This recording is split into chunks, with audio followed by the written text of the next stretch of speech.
Hello everyone. Before we start, make sure to like and subscribe to the channel, and leave a comment with where you're from and what time you're watching. That way, YouTube will keep showing you stories just like this one. Now, let's begin. When I turned 28, I thought moving in with Grant would be the perfect solution to my housing crisis. We'd grown up on the same block in Columbus, Ohio, spent summers building forts in his backyard, and even though we drifted apart during college, he reached out right when I needed a place after my divorce.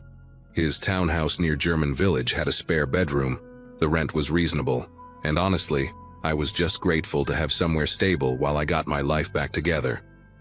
I was working remotely as a data analyst, spending most days hunched over spreadsheets in my room, trying to rebuild my savings and figure out what came next. Grant worked nights at a pharmaceutical lab downtown, which meant we barely crossed paths except on weekends, and that seemed ideal for both of us. The first strange thing happened about 3 weeks after I moved in, on a Tuesday morning in early October. I woke up to find every single light in the house turned on, the living room, kitchen, hallway, even the basement I rarely went into. My laptop was open on the kitchen counter, logged into my work account with a half-written email to my supervisor about taking sick leave. The thing is, I distinctly remembered turning everything off before bed and leaving my laptop charging in my room. When Grant came home that morning, I mentioned it casually while making coffee, trying not to sound paranoid. He just looked at me with this concerned expression and said I'd been up around 3 in the morning, making noise in the kitchen, and he figured I couldn't sleep because of stress from the divorce. But I had no memory of getting up at all, and I've never been a sleepwalker, not once in my entire life. After that Tuesday, things started escalating in ways that made me question everything about myself. I'd find text messages on my phone that I supposedly sent to old college friends at weird hours, rambling messages about missing the old days, asking if they remembered specific parties or people I barely knew. The responses were always confused but polite, asking if I was okay, if I needed to talk to someone. My Amazon account showed orders for things I'd never buy, self-help books about memory loss, supplements for brain fog, even a voice recorder that arrived in a package I didn't remember opening. Grant would casually mention conversations we'd had that I couldn't recall, like how I'd agreed to pay for the internet this month or how I'd promised to clean the garage over the weekend. He never pushed it, just gave me these worried looks and suggested maybe I should see someone about the stress. The really unsettling part was the bills and official stuff that started showing up. I got a confirmation email for a dentist appointment I never scheduled, at a clinic 40 minutes away in Dublin. When I called to cancel, they said I'd specifically requested that time slot during a phone call the previous week, and even confirmed my insurance information. Then there was the credit card I supposedly applied for. The physical card arrived with a $2,000 limit already half used on purchases from stores I never shop at. The signature on the application looked like mine, but slightly wrong, like someone trying too hard to copy my handwriting. Grant found me staring at the statement one evening and put his hand on my shoulder, saying, maybe I should talk to my sister about staying with her for a while, that living alone with just him might be too isolating while I was dealing with post-divorce depression. By November, I was keeping a journal hidden in my car just to track what was real. Every morning before Grant got home from his night shift, I'd sit in my Honda Accord and write down everything I could remember from the previous day. What I ate, what work I completed, any conversations I had. It became my anchor to reality because inside that house, nothing made sense anymore. I discovered I'd apparently joined a gym across town and attended several sessions with a personal trainer named Keith, who knew my name and workout preferences. My Netflix history showed hours of documentaries about memory disorders watched between 2 and 5 in the morning. My work supervisor called me into a video meeting, concerned about the erratic emails I'd been sending after hours. Messages full of typos and strange tangents about feeling disconnected from reality. Grant started leaving post-it notes around the house with reminders about things I'd supposedly forgotten. Doctor's appointments, promises to cook dinner, agreements to split utility bills differently. The breaking point came on a Saturday when I found my car parked differently in the driveway, the driver's seat adjusted for someone taller, and a parking receipt from downtown Columbus timestamped at 2:30 that morning. I hadn't left my room since 10 the night before. I even had my fitness tracker data to prove I'd been asleep. When I confronted Grant about it, really confronted him this time, he got this sad look on his face and pulled out his phone. He showed me security footage from our doorbell camera of me walking out to my car in the middle of the night, getting in, and driving away. The person in the video was wearing my clothes, had my build, moved like me, but I swear on everything I have left that I never got out of bed. Grant suggested maybe I should check myself into somewhere for observation, just for a few days, and he'd already researched some good facilities that took my insurance. That night, I pretended to take the sleeping pills Grant had thoughtfully picked up for me from his lab. He said they were samples that might help with my obvious insomnia issues. Instead, I palmed them and flushed them later, then lay in bed fighting to stay conscious while pretending to be knocked out. Around 1 in the morning, I heard my door creak open very slowly. Through barely cracked eyelids, I watched Grant enter my room with something in his hand. He stood there for what felt like forever, just watching me breathe before moving closer. I felt him lift my arm, felt something sharp prick my shoulder, and it took everything in me not to react.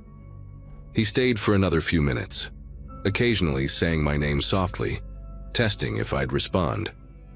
After he left, I forced myself to wait another hour before getting up, my shoulder still stinging from whatever he'd injected me with. My head was already starting to feel foggy and disconnected, but I pushed through it and searched his room while he was at work the next night. In his closet, buried under old college textbooks, I found a box that changed everything. There were vials from his lab with my name written on them in his handwriting, syringes and detailed notes about dosages and times.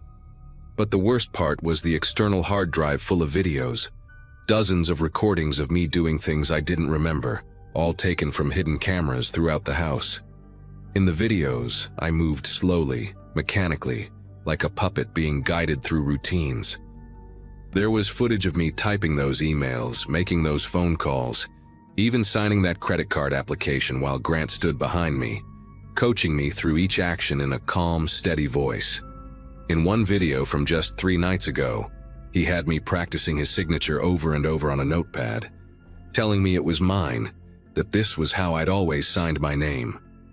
I grabbed the hard drive and the vials, stuffed them in my backpack along with some clothes, and got out of that house while Grant was still at work. My first instinct was to drive straight to the police station, but sitting in that parking lot at 4 in the morning, I realized how insane my story would sound. Here I was, a recently divorced guy with documented mental health concerns, work performance issues, and erratic behavior, claiming my childhood friend and roommate had been drugging me. Grant had been so careful to make me look unstable to everyone around us. My supervisor, my sister, even random medical professionals who now had files on my supposed memory problems. The security footage he'd shown me earlier was probably edited or staged somehow, but it would be his evidence against mine.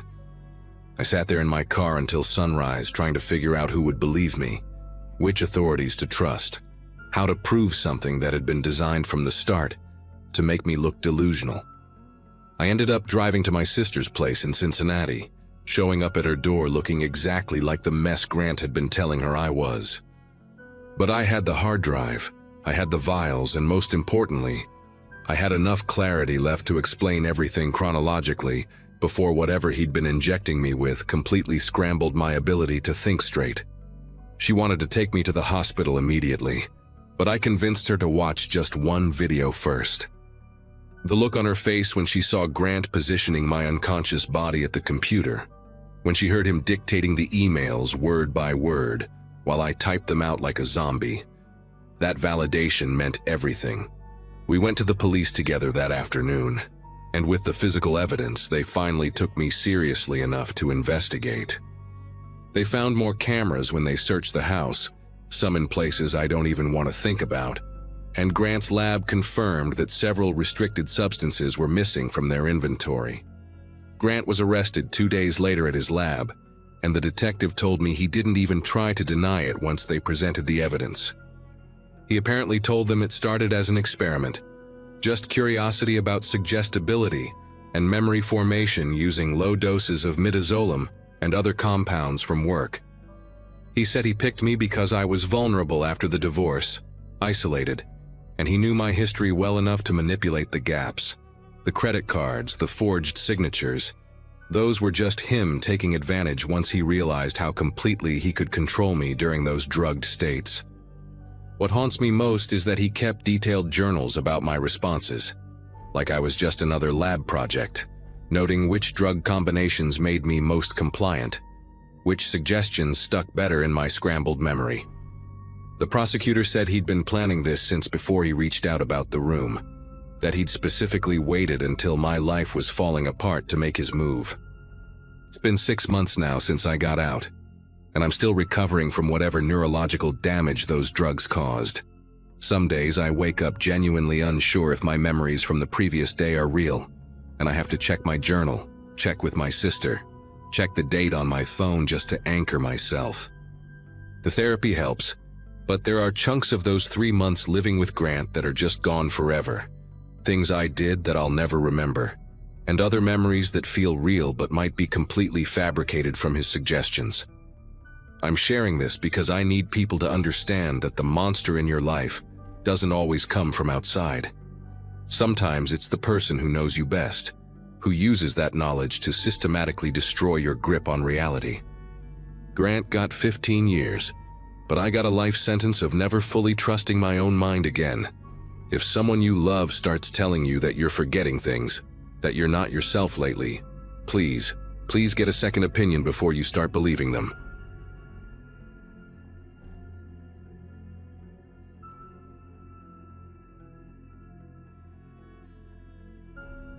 Portland, Maine in early spring can be brutal, especially when you're going through a breakup, and the rain won't stop hammering against your apartment windows. I was teaching 4th grade at Lincoln Elementary, trying to keep it together in front of 22 kids who could smell weakness like sharks detecting blood in water. Nathan had moved out of our place on Free Street just 3 weeks earlier, taking his vinyl collection, but leaving behind that stupid expensive espresso machine neither of us knew how to properly clean. After 8 years of friendship and living just 2 blocks apart, Jessica became my lifeline during those dark days. She'd show up at my door with takeout from this hole-in-the-wall Thai place on Congress Street, the kind of friend who knew exactly when you needed company without having to ask. I was 28 and felt like my entire adult life was crumbling, but at least I had her. Jessica had this peculiar way of listening that made you feel like the most important person in the world. She'd settle into my worn leather couch, tuck her auburn hair behind her ear, and focus on you with these intense hazel eyes that never seemed to blink enough. Every detail I shared about the breakup, she'd repeat back to me, making sure she understood it perfectly. "Hold on, Nathan actually said he'd been unhappy since January?" she'd clarify, pulling out her phone to type something quickly. She told me she was keeping notes in case I ever needed them for therapy or if things got ugly with dividing our stuff. Her dedication seemed excessive but touching, like she was assembling evidence to defend me in some future trial. She even started recording our conversations sometimes, saying her memory wasn't what it used to be, and she wanted to be the best support system possible. The first sign that something was wrong came about a month into this new routine, during a dinner party at our mutual friend Allison's house in Westbrook. I was telling the group about why Nathan and I had split, specifically about how he'd been secretly looking at apartments for weeks before telling me he wanted out. Mid-story, Jessica jumped in with this concerned expression, placing her hand on my arm gently. "Actually, honey, remember you told me it was months, not weeks, and that you'd suspected it all along?" she said in this soft, therapeutic voice. The table went quiet, and I felt my face burn with confusion. That wasn't what happened at all, but Jessica had said it with such confidence, such caring concern, that even I questioned my memory for a second. Allison exchanged a worried glance with her husband, and I saw something shift in how they looked at me, like I was suddenly fragile or unreliable. After that dinner, the corrections became more frequent and more public. At a birthday gathering for another teacher, I mentioned how Nathan had taken our cat, Mochi, even though we'd agreed I'd keep him. Jessica laughed softly and touched my shoulder, telling everyone how I must be mixing things up because of the stress, that I'd actually insisted Nathan take the cat because my apartment didn't allow pets. The thing is, my landlord loved cats and even had 2 of his own that roamed the building. But Jessica said it with such sympathy, such gentle correction, that people nodded along with these understanding smiles that made me want to scream. She'd then pull me aside privately and remind me that grief could affect memory, that it was totally normal to get confused about details when you're processing trauma. By May, my own parents started treating me differently when I'd visit them in Bangor for our monthly Sunday dinners. My mom would exchange these meaningful looks with my dad whenever I talked about work or friends, and she started prefacing conversations with, "How are you really feeling?" in that careful tone reserved for people on the edge of a breakdown. Finally, she admitted that Jessica had been calling them, expressing concern about my mental state. Apparently, Jessica had told them I'd been missing work frequently, crying in my classroom, and had even mentioned that I'd thrown a coffee mug at Nathan during an argument. None of it was true. I hadn't missed a single day of work, and the closest thing to violence in my relationship with Nathan was slamming a door once during our final fight. But Jessica had been so thoughtful, so worried, calling them weekly with updates and suggestions for therapists who specialized in adjustment disorders with aggressive tendencies. The most unsettling part was how Jessica would reference conversations we'd never had, always in front of other people. She'd bring up how I'd confessed to her about following Nathan to his new girlfriend's apartment, standing outside for hours in my car. When I'd pull her aside later, bewildered and angry, she'd show genuine confusion and even hurt. "You called me crying from outside her building on Bramhall Street," she'd insist, sometimes even pulling up call logs on her phone showing we'd talked that night, though I had no memory of it. She'd suggest that maybe I was dissociating, that trauma could cause blackouts, and offer to go with me to see someone professional. Her concern seemed so authentic that I started writing everything down in a journal, documenting my days just to prove to myself that I wasn't losing my mind. Things escalated when I ran into Nathan's sister, Claire, at the farmer's market on a Saturday morning in early June. She practically recoiled when she saw me, grabbing her daughter's hand and trying to hurry past the vegetable stands. When I called out to her, confused by the reaction since we'd always gotten along well, she turned around with this mixture of fear and pity in her eyes. "Jessica told us about the emails," she said quietly, glancing around like she was afraid I might cause a scene. "The hundreds of emails you've been sending Nathan, the threats about his new relationship. He's been too nice to get a restraining order, but Jessica convinced him to document everything." My legs felt weak standing there between the tomato vendors and flower stalls, because I hadn't sent Nathan a single email since we'd split. I didn't even have his new email address. But Claire looked at me with such genuine concern, mentioning specific dates and times, quotes from messages I'd supposedly sent about knowing where he worked now, about watching him. That afternoon, I drove straight to Jessica's apartment, my journal clutched in my passenger seat like evidence in my own defense. She opened the door already looking worried, as if she'd been expecting me. Her place always smelled like vanilla candles and fresh laundry, this comforting space where I'd spent countless evenings over the years.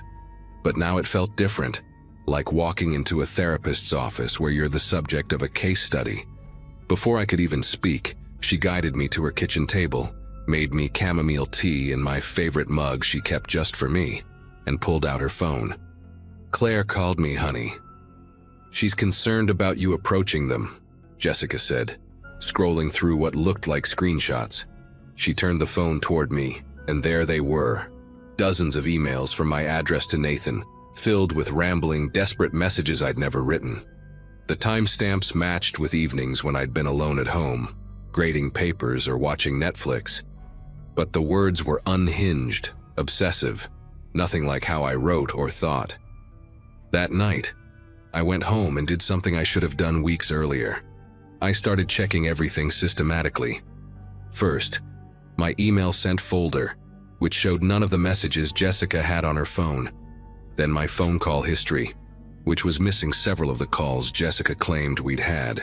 But when I checked my phone bill online, those calls were there, clear as day, along with text messages I hadn't sent.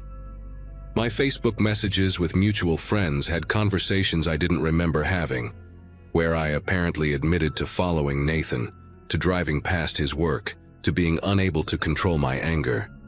The messages were written in my style, used my common phrases, but described events that never happened. My digital footprint had been carefully edited, like someone had gone through and inserted a parallel version of me who was unstable, obsessive, dangerous. I sat on my bedroom floor with my laptop, printouts scattered around me, comparing my journal entries to these fabricated records, and realized that someone had been accessing my accounts. The revelation came when I remembered something from those early post-breakup evenings with Jessica. She'd offered to help me change all my passwords after the split, saying Nathan might have had access to them. We'd sat together on my couch, my laptop between us, as she helped me update everything: email, social media, even my phone account. She'd suggested using a password manager app that she also used, saying we could share an emergency backup system where we each had access to the other's passwords in case something happened. It had seemed so practical, so caring at the time. I'd given her complete access to my digital life, and she'd been rewriting it ever since. The fake emails were sent and then deleted from my sent folder, but she kept screenshots. The phone calls were made using internet calling services that spoofed my number. She'd been constructing an alternate narrative of my life, one conversation, one message, one concerned phone call to my parents at a time. The confrontation happened on a Wednesday evening when I invited Jessica over under the pretense of needing support. I'd changed all my passwords that morning using a library computer, documented everything I could find, and even consulted with a lawyer friend who confirmed that what Jessica had done was criminal: identity theft, harassment by proxy, defamation. When she arrived with Chinese food and that same sympathetic smile, I had everything laid out on my dining table like evidence in a courtroom. Her face went through a fascinating transformation as I explained what I'd discovered. First confusion, then hurt, then something else entirely. She didn't deny it. Instead, she sat down calmly, picked up one of the printouts, and said something that chilled me more than any horror movie ever could. "I was helping you," she said simply. "Nathan was wrong for you, but you couldn't see it. You needed everyone to understand why the relationship had to end, to see you as the victim you really were. I gave you that narrative. Now everyone supports you. Everyone's on your side. You're welcome." I told her to leave and never contact me again, threatened legal action if she didn't stop. But she just smiled, this serene, almost maternal smile. "Who's going to believe you?" she asked, gathering her purse with unhurried movements. "I have months of documentation showing your mental instability. Your parents trust me to take care of you. Your friends think you're fragile. Even if you show them technical evidence, they'll think you're having a paranoid episode. I've been very thorough." She was right, and we both knew it. The next few weeks were hell as I tried to convince people of the truth, but Jessica had laid the groundwork too well. My parents suggested I take a leave of absence from teaching. Friends started declining my invitations. Even showing them my journal entries and the timestamp discrepancies just made them exchange those worried looks. I eventually moved to Burlington, Vermont, started fresh with a new job, new people who didn't know this manufactured version of me. I still check my accounts obsessively, still document everything, still wonder sometimes if I'm being paranoid, or if Jessica is somehow still out there, editing my life from a distance. The most terrifying part is that I'll never really know if every story about me, every perception people have, is actually mine or something she planted that grew roots too deep to ever fully extract.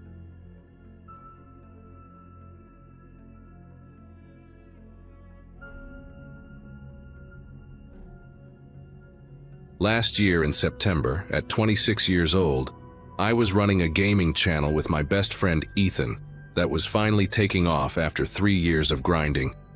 We'd just hit 100,000 subscribers, and sponsors were starting to reach out with actual money on the table. Every morning I'd wake up in my cramped apartment in Seattle, check the analytics while brewing coffee, and feel this electric excitement about what we were building together. Ethan and I had been friends since college, both film majors who dropped out junior year to chase the content creator dream. We split everything 50-50, filmed at my place because he lived with his parents, and I handled editing while he managed the business emails and social media. That Wednesday started like any other day, except I'd been dealing with a migraine since dawn and had already rescheduled 2 recording sessions that week. Around noon, Ethan showed up at my apartment with his camera bag and that expensive microphone he'd bought with his tax return, insisting we needed to film something because our upload schedule was slipping. I remember the way he kept adjusting his baseball cap, this nervous tic he had when he wanted something, and how he'd brought my favorite energy drink as a peace offering. The living room was a mess with cables everywhere, my monitors taking up half the dining table, and that stupid ring light we'd duct taped to a bookshelf because we couldn't afford a proper stand. He wanted to record a challenge video where we played horror games with increasingly ridiculous penalties, but my head felt like someone was drilling into my skull, and I kept having to pause between takes to close my eyes. The argument started small, just me asking if we could do something less intense, maybe a casual playthrough instead. But Ethan kept pushing, saying the algorithm loved our high-energy content and we couldn't afford to lose momentum now that we were finally growing. What happened next still plays in my mind like a broken record, every word crystal clear, even though I wish I could forget. Ethan started raising his voice, calling me lazy, saying I was sabotaging our success because I couldn't handle a little headache, and something inside me just snapped after years of accommodating his demands. I stood up too fast, knocking over the ring light, and told him he was a controlling narcissist who treated our partnership like his personal show where I was just the editing monkey in the background. The camera was still rolling on the tripod, red light blinking like an eye watching everything unfold, but neither of us thought to turn it off in the heat of the moment. I said things I'd been holding back for months, how he took credit for my ideas in live streams, how he'd respond to business emails without consulting me, how he'd schedule sponsorships around his availability without asking if I could meet deadlines. My voice got louder with each accusation, and I grabbed his microphone off the table, waving it around while ranting about how it cost more than my share of last month's revenue. Ethan's reaction was calculated in a way I didn't recognize until much later, when I rewatched the footage trying to understand what went wrong. He kept his voice steady and calm, almost therapeutic, repeatedly saying phrases like, "I hear you," and "let's talk about this rationally," while positioning himself perfectly in frame with his hands visible and non-threatening. When I threw the microphone onto the couch in frustration, he actually flinched and stepped back like I'd thrown it at him, even though he was standing 6 feet away near the window. He kept asking me to please calm down, and we can work through this in this wounded voice, occasionally glancing at the camera with these micro-expressions of fear that seemed so genuine in the moment. I didn't notice how he kept backing toward the door, creating distance between us, or how he subtly moved my gaming awards and breakable equipment out of the space between us like he was afraid I might throw them. The argument ended with me telling him to get out of my apartment and take his precious microphone with him, that I needed space to think about whether this partnership was even worth continuing anymore. Ethan gathered his equipment slowly, making a show of checking each piece like he was worried something might be damaged, and paused at the door to say he'd give me time to cool off, but we should talk tomorrow about moving forward professionally. After he left, I sat in my empty living room surrounded by our shared setup, feeling that specific exhaustion that comes after releasing months of built-up resentment, and decided to just sleep off the migraine and deal with everything in the morning. I took 3 ibuprofen, turned off all the equipment including that still recording camera, and crashed on my bed without even changing clothes. The last thing I remember thinking was that maybe this fight was actually good for us. Maybe we needed to air out these issues to build something better. I woke up at 7 that evening to my phone vibrating non-stop, the screen lighting up with notification after notification, until the battery warning popped up. My Discord was showing over 300 mentions, my Instagram had dozens of DM requests, and my subscriber count on YouTube had dropped by 12,000 in the span of 4 hours. The first message I actually read was from my sister in Michigan, asking if I was okay and saying she couldn't believe what she'd just watched, that she never knew I had such anger issues. My stomach turned into a block of ice as I opened YouTube with trembling fingers, and there it was, a video titled "I Can't Stay Silent Anymore" on Ethan's personal channel, posted 5 hours ago with already 200,000 views. The thumbnail showed me mid-rant, face twisted in anger, with Ethan cowering in the corner, and the title had a black and white filter that made everything look like surveillance footage from a true crime documentary. The video was 23 minutes of carefully edited footage that turned me into a monster I didn't recognize. Every calm moment had been cut out, every one of Ethan's provocations erased, leaving only my escalating voice and aggressive gestures spliced together into a highlight reel of rage. He'd added subtitles to parts where my voice was unclear, but the words were wrong. Where I'd said, "You never listen to my input," the subtitle read, "You never listen, you input nothing." The microphone throw was edited with a slow-motion replay, and a red circle highlighting how close it supposedly came to his head, complete with a dramatic pause and black screen that said, "I genuinely thought he might hurt me." Between clips of my outburst, Ethan had inserted footage of himself sitting in his car afterward, tears streaming down his face as he explained how he'd been enduring this behavior for months, how he'd been scared to speak up because I controlled the channel's main accounts and most of the equipment. He claimed I'd threatened to delete everything if he ever tried to leave, something I had never said or even thought, but he delivered it with such raw emotion that even I almost believed it for a second. The comments section was a public execution, thousands of people calling for my cancellation, dissecting my body language, diagnosing me with various personality disorders, and praising Ethan for his bravery in sharing his truth. Former fans were apologizing for supporting me, saying they'd always sensed something dark beneath my online persona, and other content creators were quote tweeting the video with statements about standing against abuse in the creator community. Someone had already made a compilation video titled "Red Flags We Missed" that analyzed our old content for signs of my supposed abusive behavior, pointing out every time I'd interrupted Ethan or disagreed with him as evidence of a controlling pattern. My Twitter was flooded with people posting screenshots of the worst frames from the video, my face contorted mid-sentence, my hand raised while gesticulating, all stripped of context and shared with captions about toxic masculinity and creator accountability.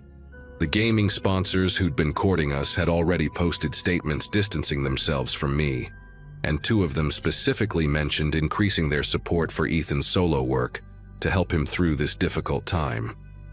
I tried to access our shared YouTube account to post a response, or at least take down the collaborative videos until I could figure out what was happening, but my password didn't work anymore. The recovery email had been changed to something I didn't recognize, and when I checked the channel page, my name had been removed from all the descriptions and credits, replaced with "former co-host" in tiny text at the bottom.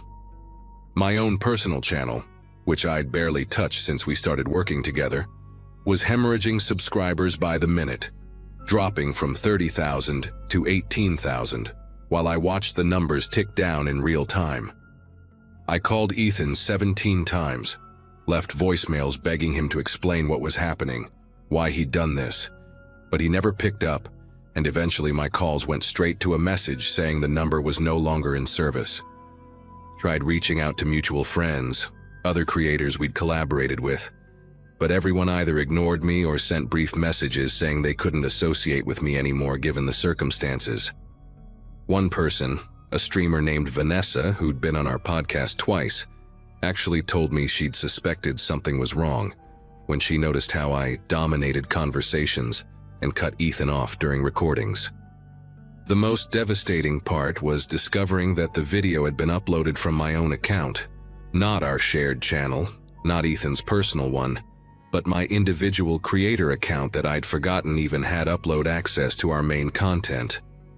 When I finally managed to get into my email through password recovery, I found the scheduled upload sitting there in my YouTube studio, set for posting at 2 p.m. that day, which meant it had been configured while I was passed out from the migraine medication.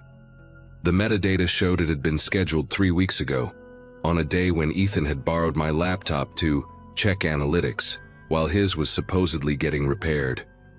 Digging deeper into my email history, I found drafts of responses to sponsors that I'd never written, all declining partnerships and recommending they work with Ethan instead, dated months back but never sent, like evidence being planted for a crime that hadn't been committed yet.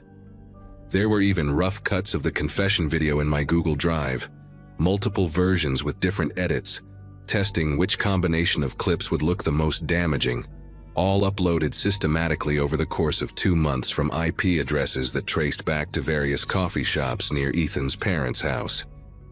I spent the next 72 hours trying to salvage something from the wreckage, recording a response video where I showed the unedited footage from that day, highlighting everything Ethan had cut out and manipulated.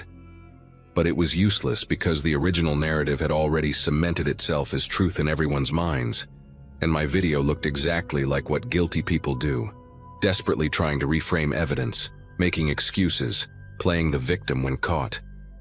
The few comments that weren't pure hatred accused me of deep-faking the footage or manipulating timestamps, and someone even started a theory that I'd forced Ethan to act provocative in the original recording to have something to point to later as justification. Every piece of evidence I presented was twisted into proof of my guilt. The scheduled upload from my account meant I'd been careless with security because I didn't value the partnership. The edited drafts in my drive were obviously my own practice runs that Ethan had discovered and exposed, and my emotional response videos were textbook examples of an abuser having a narcissistic meltdown when faced with accountability. My parents called from Florida, confused and hurt, asking why I hadn't told them I was struggling with anger management, and my mom mentioned she'd already reached out to Ethan to apologize for whatever pain I'd caused him.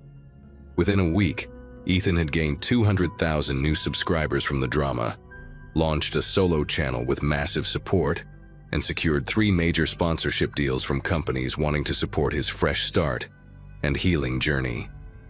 He posted updates about attending therapy to process the trauma, shared resources about recognizing toxic relationships, and even started a Discord server for other creators dealing with abusive partnerships, positioning himself as an advocate and survivor. Meanwhile, I was completely blacklisted from the gaming community, lost my apartment because I couldn't make rent without the channel income, and had to move back with my parents while figuring out how to rebuild a life outside the only career I'd known for 3 years. The final twist came when I found an old external hard drive while packing and discovered Ethan had been recording our private conversations for over a year. Hundreds of hours of audio where he'd deliberately provoke arguments, then delete his antagonistic parts, building a library of out-of-context reactions for future use. But sharing that evidence would look like desperate retaliation from someone who couldn't accept responsibility. So it sits in a folder on my desktop, opened and closed a dozen times each day, a reminder that sometimes the truth doesn't matter when the lie gets there first.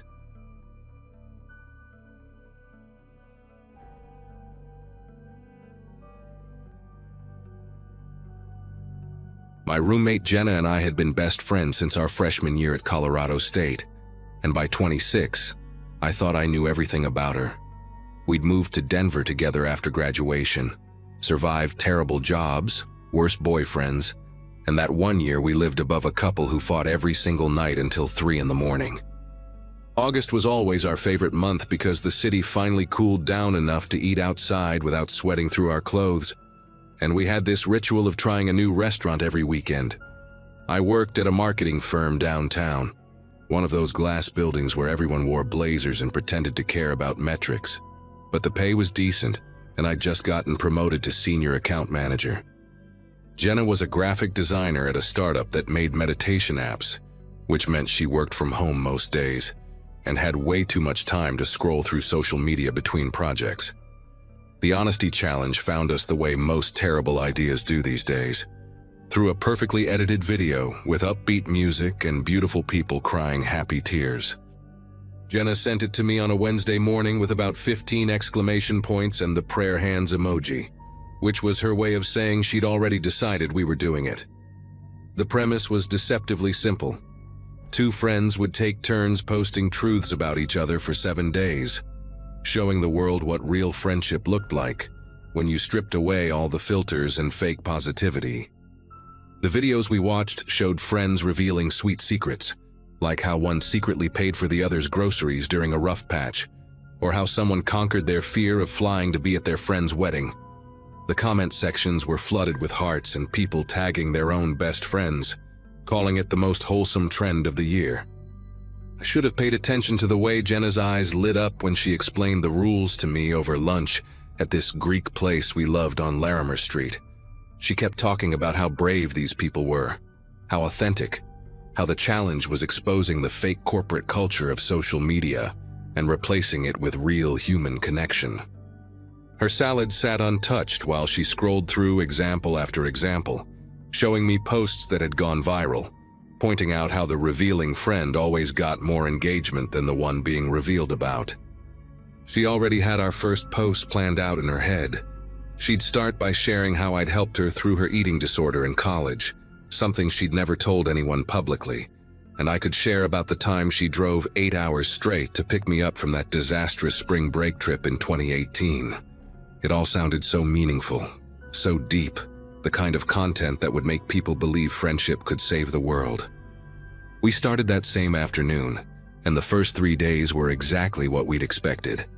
Jenna posted about my secret volunteer work at the animal shelter, how I spent every Saturday morning cleaning kennels, but never told anyone because I didn't want to seem like I was bragging. I shared about her anonymous donations to the food bank, how she'd been giving 20% of her freelance income for 2 years straight. The likes poured in. Friends from college reached out saying how inspiring we were, and even some influencers started following our accounts. My mom called to say how proud she was that I'd found such a wonderful friend, and Jenna's posts were getting thousands of views on her stories. We were riding this high of digital validation, convinced we were pioneering a new kind of online authenticity. Too drunk on the numbers to notice how Jenna's smile had started to change whenever she looked at her phone. Day 4 was when everything shifted, though I didn't recognize it as a betrayal until it was too late. I woke up to my phone buzzing non-stop, which wasn't unusual since the challenge started. But the messages were different this time. Instead of hearts and cheerful comments, I was getting DMs asking if I was okay, if I needed to talk, if what Jenna posted was really true. My stomach turned to concrete as I opened Instagram and saw her latest post, a carousel of photos from college with a lengthy caption about how I'd slept with her crush senior year, knowing full well how she felt about him, and had hidden it for months until she found out from his roommate. The way she wrote it made me sound calculating, manipulative, like I'd orchestrated some elaborate betrayal when the reality was so much more complicated. He'd pursued me, I was drunk at a party, and I'd told her the very next day, sobbing with guilt. But those details weren't in her version. Her version had already been shared over 3,000 times. I called her immediately, my voice shaking as I asked what she was thinking, why she would twist something we'd worked through years ago into this public humiliation. She answered on the first ring, and her voice was sweeter than honey, like she was talking to a child who didn't understand basic math. She reminded me that the challenge was about honesty, about showing people that real friendships could survive anything, even the ugly parts. When I pointed out that she deliberately left out crucial context, she laughed and said context was subjective, that this was her truth, and wasn't that what authenticity meant. The comments were already flooding in, people calling me a backstabber, a fake friend, saying Jenna deserved better. Some girl from our college who I hadn't spoken to in 4 years made a TikTok about it, adding her own embellishments about other things I'd supposedly done, and suddenly I was watching my reputation dissolve in real time while Jenna's follower count climbed past 10,000. Day 5 brought something worse than gossip from college. Jenna posted screenshots of texts I'd sent her about my boss during a mental breakdown 3 months earlier. I'd been working 60-hour weeks, completely overwhelmed, and had vented to her in what I thought was confidence about how incompetent I thought my manager was, how the whole company was built on nepotism, how I fantasized about sending a company-wide email exposing everyone's salaries and watching the place burn. They were the kind of unhinged messages you send to your best friend at 2 in the morning when you're running on no sleep and too much coffee. The ones that you both understand aren't meant literally. But stripped of that context, presented as proof of my toxic workplace behavior, they looked absolutely damning. She'd even tagged my company's official Instagram account, and within an hour, HR had called me into a meeting where they placed me on administrative leave pending an investigation. The comments under that post were even more vicious than before. People were dissecting my character, calling me entitled, saying I was the type of person who blamed everyone else for my problems. Someone found my LinkedIn and started messaging my professional contacts with screenshots. My co-workers, who had been congratulating me on my promotion just weeks before, were now distancing themselves, and I could see them viewing my Instagram stories without responding to my texts.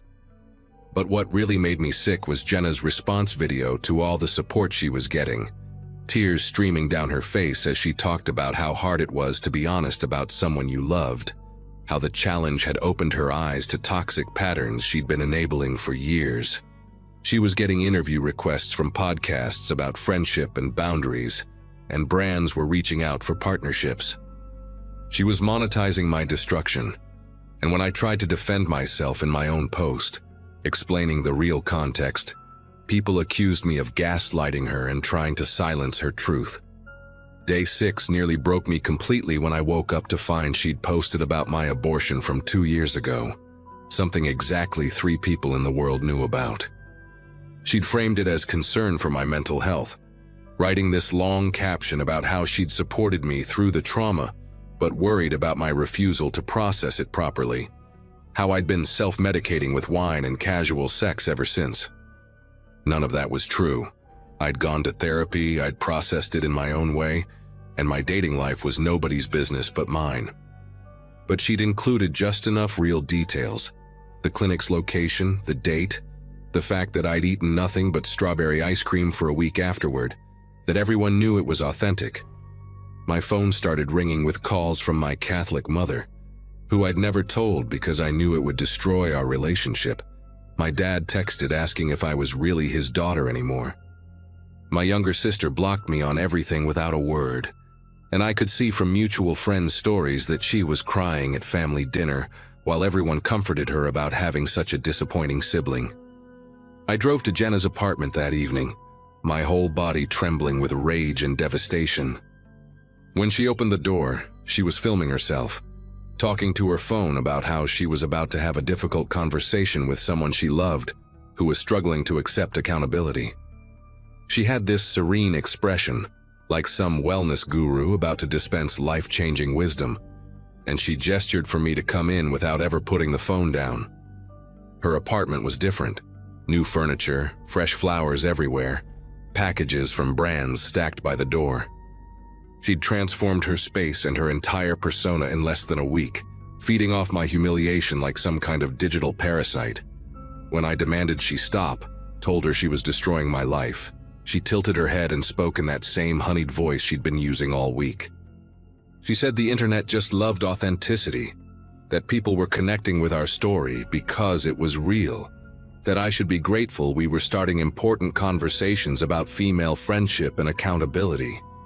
I begged her, Actually got on my knees in her living room while she kept filming. Tears streaming down my face as I asked her to stop, to remember who we used to be to each other. She zoomed in on my face, narrating to her audience about how toxic people often broke down when confronted with their patterns, how this was exactly the reaction she'd expected based on the research she'd been doing about narcissistic friendship dynamics. That's when I noticed the books on her coffee table, all self-help titles about surviving toxic friendships, setting boundaries, recognizing emotional manipulation. She'd been planning this, studying for it like it was some twisted final exam where my devastation was the passing grade. When I stood up to leave, she grabbed my wrist, not hard enough to hurt but firm enough to make me pause, and whispered that tomorrow's post would be the finale, the one that would really show people who I was. Her breath smelled like peppermint tea and victory, and behind her I could see her laptop open to a spreadsheet tracking engagement rates, brand deal proposals, and something labeled Phase 2 that made my chest tighten with dread. Day 7 never came, at least not the way she planned it. I spent that night in my car outside her building, refreshing her profile every few minutes, waiting for whatever killing blow she'd prepared. But at 3 in the morning, her account vanished completely. Not deactivated, not private, gone like it had never existed. The hashtags we'd been using led nowhere. All her posts about me disappeared, and the thousands of people who'd been following our tragedy suddenly had nothing to watch. I found out later from a mutual friend that someone had reported her account for harassment, and somehow it had actually worked, though Jenna insisted she deleted it herself because the challenge had run its course. She moved out of her apartment 2 weeks later, took a job in Austin doing social media for some wellness startup that had discovered her during the whole ordeal. She left me with no job, a shattered family, and a reputation so thoroughly destroyed that I had to legally change my name and move to a different state just to get a fresh start. Sometimes I still get messages from strangers who remember the story, asking if I ever learned my lesson, if I ever took accountability for what I'd done to such a good friend. The truth doesn't matter anymore. The internet already decided who was the villain and who was the victim, and that verdict lives forever in screenshots and memories, even if the original evidence is gone.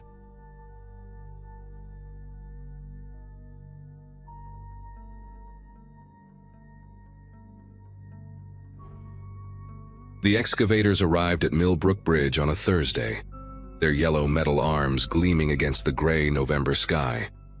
I watched them from my car, parked across the street from where the old iron structure had stood abandoned since 2004, its rusted beams like broken bones jutting from the riverbank. My phone had been buzzing nonstop for 3 days, always the same unknown number, always the same message. You promised you'd keep quiet. 20 years of silence, 20 years of pretending Christopher Brennan slipped and fell that night, and now someone knew the truth. The construction crew started setting up their equipment, preparing to dig deep into the riverbed to remove the old foundations, and I wondered if they'd find something down there, something we'd missed in the dark while the rain poured down and washed away most of the evidence.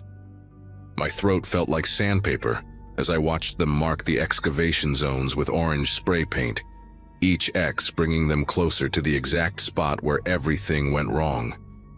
Aaron Fitzgerald's pickup truck pulled up behind mine before I could leave. That same dark blue Ford he'd been driving since high school, now spotted with rust around the wheel wells.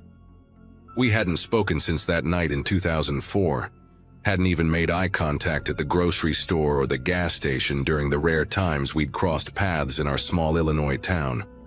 But here he was, and I knew he'd been getting the messages too because his face had that same hollow look mine had in the mirror this morning, like someone had reached inside and scooped out everything that used to make us whole. He got out slowly, favoring his left leg from that old football injury, and walked to my passenger door without saying a word. When he climbed in, the smell of cigarettes and motor oil filled my car, and for a second we were 18 again, sitting in this same spot the night Christopher died, trying to figure out what to do while his body floated face down in the dark water below. "They're going to find it," Aaron said, his voice rougher than I remembered, like he'd been gargling gravel for 2 decades. His hands gripped his knees, knuckles white, and I noticed the wedding ring he wore now, a simple gold band that caught the weak sunlight filtering through my windshield. Whatever we thought got washed away that night, Brian, they're going to find it when they start digging. The current wasn't as strong as we thought down by the foundation pillars. Things get trapped there, stuck in the mud and the rocks. He pulled out his phone and showed me his screen.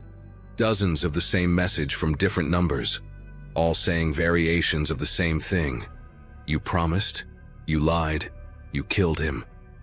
Someone had been watching us, maybe all these years, maybe just recently when the demolition was announced.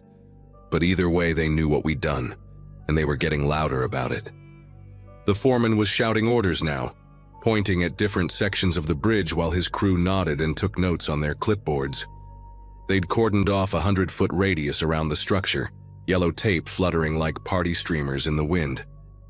Aaron and I sat there watching, neither of us mentioning what we both remembered. Christopher hadn't wanted to go to the bridge that night, had only come because we'd pressured him, called him names, said he was weak for being scared of heights. We were drunk on stolen whiskey from Aaron's dad's cabinet, feeling invincible the way only teenage boys can feel, when we decided to play that stupid game. Truth or dare on a bridge at midnight in the rain. What could possibly go wrong? Everything, as it turned out.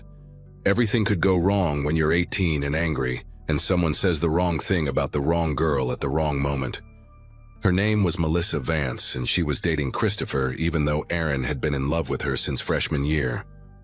That night on the bridge, the whiskey made Aaron mean, made him say things about how Christopher didn't deserve her, how he'd seen Melissa kissing someone else at a party the weekend before. It was a lie, just Aaron being cruel because he couldn't stand watching them together anymore, but Christopher believed it. His face went from confused to hurt to furious in the span of 3 seconds. And then he was swinging at Aaron, both of them stumbling on the wet metal grating of the old pedestrian walkway. I tried to break them up, grabbed Christopher's arm just as he lunged forward again, and that's when everything shifted. His feet slipped on the slick surface, his weight pulling him toward the railing, and Aaron grabbed his jacket trying to steady him. But the fabric was soaked, slippery, and Christopher's momentum was already carrying him backward. The railing on the Millbrook Bridge was only 3 feet high, built in 1952 when safety standards were different, when people were more careful, or maybe just more accepting of danger.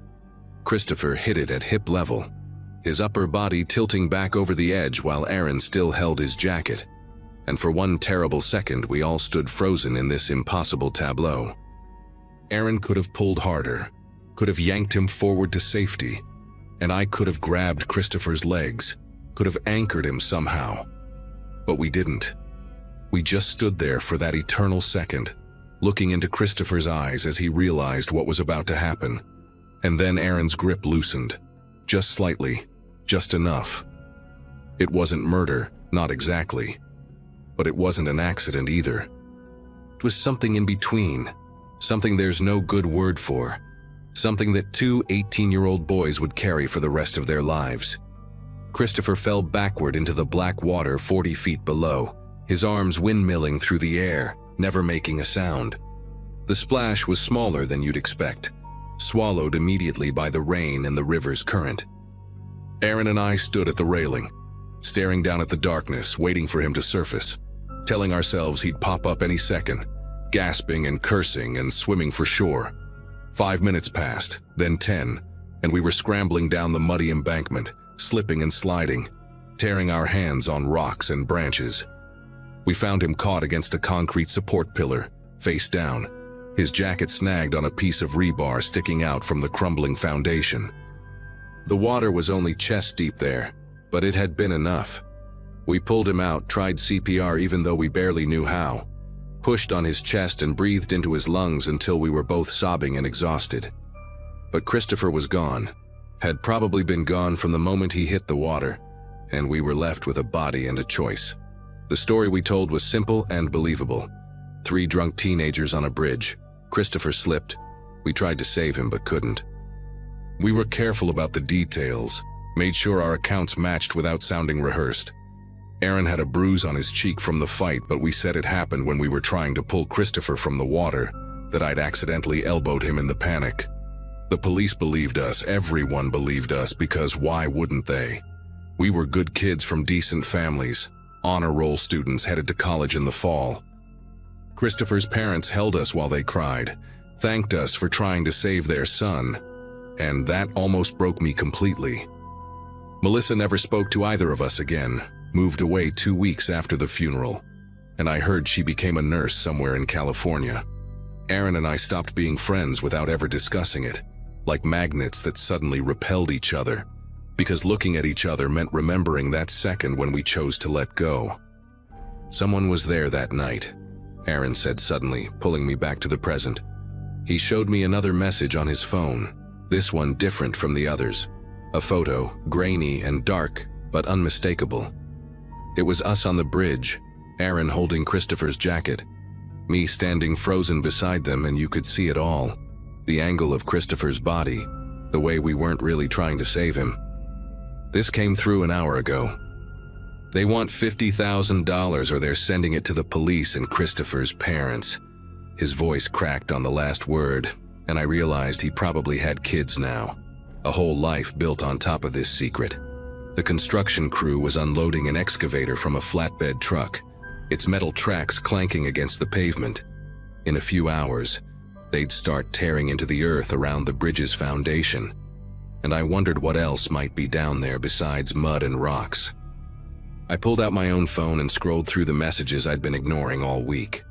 Between the repeated warnings about keeping quiet, there was one that made my chest tighten. Check the news from December 2003. I searched for it while Aaron watched, both of us breathing too loud in the confined space of my car. There it was, a small article about a Roosevelt High student named Matthew Garrison who'd gone missing 3 weeks before Christmas. He was 16, a sophomore, and the last place anyone saw him was near the Millbrook Bridge. The case went cold. Everyone assumed he'd run away, but the timing was wrong. All wrong.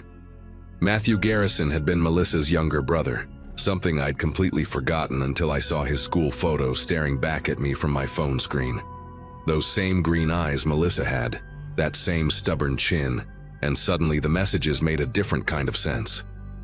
Aaron saw it too, the connection forming in his mind like a photograph developing in slow motion. Matthew was asking questions, he whispered, and the memory hit us both at once. That December, before he disappeared, Matthew had been coming around, asking about his sister's ex-boyfriend, about what really happened on the bridge. He was just a kid, but he was smart, too smart, and he'd noticed things that didn't add up in our story. The way Aaron's bruise was on the wrong side of his face for someone who'd fallen while pulling a body from the river. The way neither of us had any injuries on our hands, despite claiming we'd climbed down sharp rocks in the dark. The way we'd been completely dry when we'd flagged down a passing car for help, even though we'd supposedly just pulled Christopher from the water. Matthew had been putting it together, piece by piece, and then he'd vanished. We'd been relieved when he disappeared, genuinely relieved, and that should have been our first warning that we'd become different people than who we'd started as. "We need to go to the police," I said, but even as the words left my mouth, I knew we wouldn't. Too much time had passed, too many lies had been told, and now there was Matthew to think about. Aaron was already shaking his head, his breathing getting shallow and quick the way it used to before football games when he was nervous. The excavator was moving toward the bridge now, its operator adjusting levers inside the glass cab, preparing to bite into 20 years of secrets. My phone buzzed again, and this time it was a video, just 3 seconds long but enough to change everything. It showed someone climbing out from under the bridge that December night in 2003, their clothes covered in mud and something darker. The person turned toward the camera for just a moment, and even though the face was partially obscured, the Roosevelt High Letterman jacket was clear as day. It was mine, the one I'd reported stolen from my car that same week. Matthew disappeared. Aaron grabbed my arm hard enough to leave marks, his eyes wild and unfocused. "That's not possible," he said. But we both knew it was. The jacket, the timing, the way Matthew had simply vanished without a trace. One of us had done something that night, something worse than letting Christopher fall, and the truly terrifying part was that I couldn't remember which one. Those weeks after Christopher's death were a blur of guilt and alcohol, of blackouts and lost time, of waking up in strange places with dirt under my fingernails. Aaron had been the same way, self-destructing in slow motion, and either one of us could have encountered Matthew by the bridge, could have panicked when he confronted us with what he knew, could have done something irreversible, and then buried it so deep in our minds that even we didn't know the truth anymore. The excavator's bucket bit into the earth with a grinding screech, and Aaron and I both flinched like we'd been shot. The foreman was walking toward us now, probably to tell us to move our vehicles, and that's when I saw her. Melissa Vance stood on the other side of the construction zone. Older now, but unmistakable, those green eyes still sharp as broken glass. She was holding a phone, recording everything, and when she saw us looking, she smiled. Not a happy smile, but the kind that promised retribution 20 years in the making. She must have been the one sending the messages, the one with the photos and videos, the one who'd been waiting all this time for the bridge to finally give up its secrets. Aaron was already starting his truck, ready to run like we'd run that night, but I stayed frozen in my seat. Because I remembered something else now, something that explained everything. Melissa hadn't moved to California to become a nurse. She'd moved to study forensic science, and she'd come back to Riverside 3 months ago, right when they'd announced the bridge demolition. She'd been planning this, orchestrating it, making sure we'd both be here when they started digging. And as the excavator pulled up the first scoop of dark river mud, I saw something wrapped in plastic sheeting, something that had been waiting down there for 2 decades, and I knew our time for running was over. The construction crew stopped immediately when they saw what the excavator had uncovered. Within an hour, the whole area was wrapped in police tape, detectives everywhere, and Aaron and I were sitting in separate patrol cars. But here's the thing that still haunts me, the detail that changed everything. When they unwrapped that plastic sheeting, it wasn't Matthew Garrison inside. It was a collection of items: Matthew's wallet, his watch, some clothes, and a recorded confession on an old cassette tape, all carefully preserved. On that tape was Matthew's voice, young and shaking but determined, explaining how he'd figured out what we'd done to Christopher. How he'd confronted us separately, recorded our drunken admissions without us knowing. How he'd been planning to take it to the police but wanted to give us one chance to come forward ourselves. The tape cut off mid-sentence, like something had happened during the recording, but Matthew hadn't died that night. Melissa told the police everything as they arrested us. Her brother had been so traumatized by what he'd learned, by the threat Aaron had made when confronted, that he'd attempted suicide. She'd found him in time, barely, and their family had sent him to a psychiatric facility in California under a false name to protect him from us. Matthew was alive, living in San Francisco now as Michael Vance, working as a counselor for troubled teens. He'd buried that package under the bridge as insurance before confronting us, knowing that someday the truth would need to come out. Melissa had been protecting him all these years, helping him build a new life while she studied forensic science and waited for the perfect moment. She'd known about the planned demolition for over a year, had orchestrated the messages to draw us here, made sure we'd both be watching when the evidence surfaced. Aaron broke down completely when they played the tape at the station, confessing to everything, including how he'd threatened to hurt Matthew the same way Christopher had hurt himself if the kid ever spoke up. I remembered none of it, the alcohol having wiped those nights clean from my memory. But it didn't matter. The recording had captured enough, and combined with the photo Melissa had somehow retrieved from an old traffic camera archive, it was over. We were charged with manslaughter for Christopher and attempted witness intimidation for Matthew. Aaron got 12 years, I got 8, and Melissa watched from the gallery as they led us away. The bridge is gone now, demolished completely, but I can still see it every time I close my eyes. I can still feel that moment when we could have pulled Christopher back and chose not to. And I know that somewhere in California, Matthew Garrison is finally free of the secret that almost destroyed him, while Aaron and I are exactly where we deserve to be.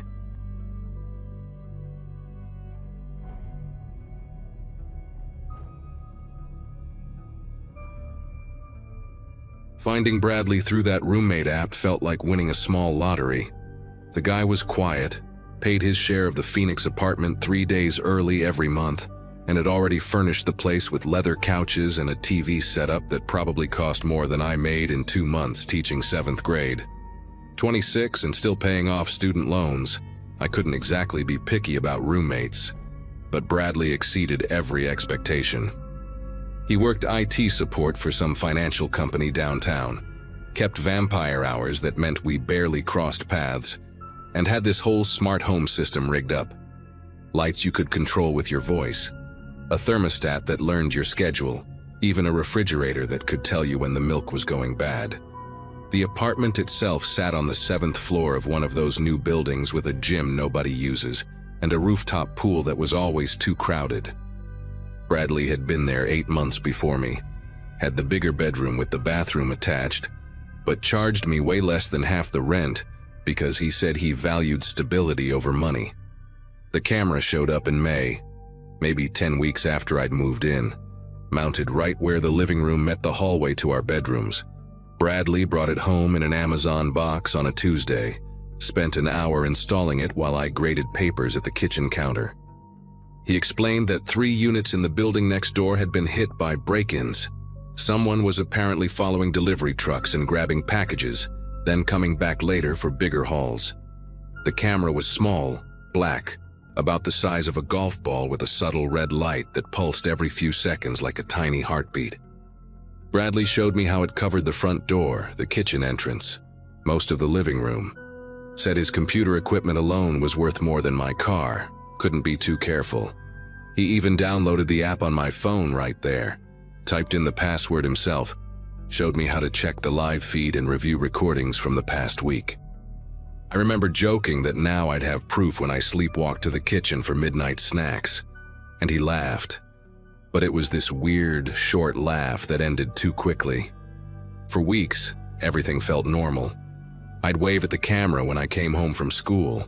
Sometimes Bradley would text me screenshots when Amazon delivered my packages, proving the system worked. But then I started noticing things that didn't quite add up. The camera's angle seemed different some mornings, like someone had nudged it during the night. Bradley said the mount was loose, he'd fix it eventually, but it kept happening. Then there were the times I'd check the app and find gaps in the recordings. 20 minutes here, an hour there. Always late at night or early morning. Bradley blamed it on Wi-Fi issues, said the building's internet was garbage between 2 and 6 a.m. when they did maintenance on the servers. I wanted to believe him because what was the alternative? That my roommate was manually deleting footage? Why would anyone do that? He had access to the whole apartment anyway, could walk into the living room whenever he wanted. The real weirdness started on a Saturday in early July. I'd gone out with some teacher friends for drinks. Came home around midnight expecting Bradley to be gaming with his headset on like every weekend. But the apartment was dark, silent, his door closed with no light underneath. I grabbed water from the kitchen, headed down the hallway to my room, and that's when I noticed it. The camera had been moved. Not just adjusted, but completely repositioned. Instead of facing the living room and front door, it was angled down the hallway, pointing directly at my bedroom door. My stomach felt like someone had filled it with ice water. I stood there in the dark, staring at that little red light blinking at me, recording me, and realized it could see straight into my room whenever I opened the door. The angle was perfect, deliberate, showing not just the doorway but deep into my personal space where my bed and closet were visible. I didn't sleep that night, kept my door locked, pushed my dresser against it, and sat on my bed with my laptop researching tenant laws and security camera regulations in Arizona. Every few minutes I'd hear something. The floor creaking, the ice maker, normal apartment sounds that now felt sinister. Around 3 a.m. I opened the app to check the feed, and there was Bradley in the hallway, standing perfectly still in front of my door. He wasn't doing anything, just standing there in basketball shorts and a white undershirt, facing my door like he was listening. The timestamp showed he'd been there for 12 minutes. I held my breath, watching him through the screen, watching him stand outside my actual door just 8 feet away. Then he turned, looked directly at the camera, directly at me watching him, and smiled before walking back to his room. Not a normal smile, but this slow, knowing expression like we were sharing a secret. My whole body felt electric with fear, like touching a live wire. Sunday morning, I confronted him in the kitchen while he made his protein shake. Tried to keep my voice steady, asked why the camera was pointing at my door. Bradley didn't even look up from the blender, just said he'd noticed someone trying doorknobs in the hallway on Friday night, wanted to capture any suspicious activity near our actual rooms. When I mentioned seeing him outside my door at 3 a.m., his whole demeanor changed. He turned to face me, still holding the blender pitcher, and asked how I knew that. I said I'd checked the app, and he tilted his head like a confused dog, said there shouldn't be any footage from last night. The system had crashed around 11 p.m. He'd have to call tech support Monday. But I had the screenshot on my phone, showed it to him right there, his face clear as day in the hallway. Bradley looked at the image for a long moment, then laughed and said I must have doctored it somehow, that he'd been asleep by 10, had a marathon training run in the morning. The way he lied, so smooth and confident while looking right at me, made me realize this wasn't the first time he'd done something like this. That afternoon, while Bradley was out on his supposed training run, I did something I'd never imagined myself doing. I broke into his room. His door was locked, but I'd learned to jimmy interior locks from my college roommate who constantly forgot her keys. His room was disturbingly neat, bed made with military corners, not a single piece of clothing on the floor. His desk had 3 monitors arranged in a semicircle, and underneath sat a black tower computer with blue LED lights pulsing through the vents. But what caught my attention was the external hard drive next to his keyboard, labeled with one of those label maker strips. The label just had initials, KM. My initials, Kayla Monroe. My mouth went completely dry.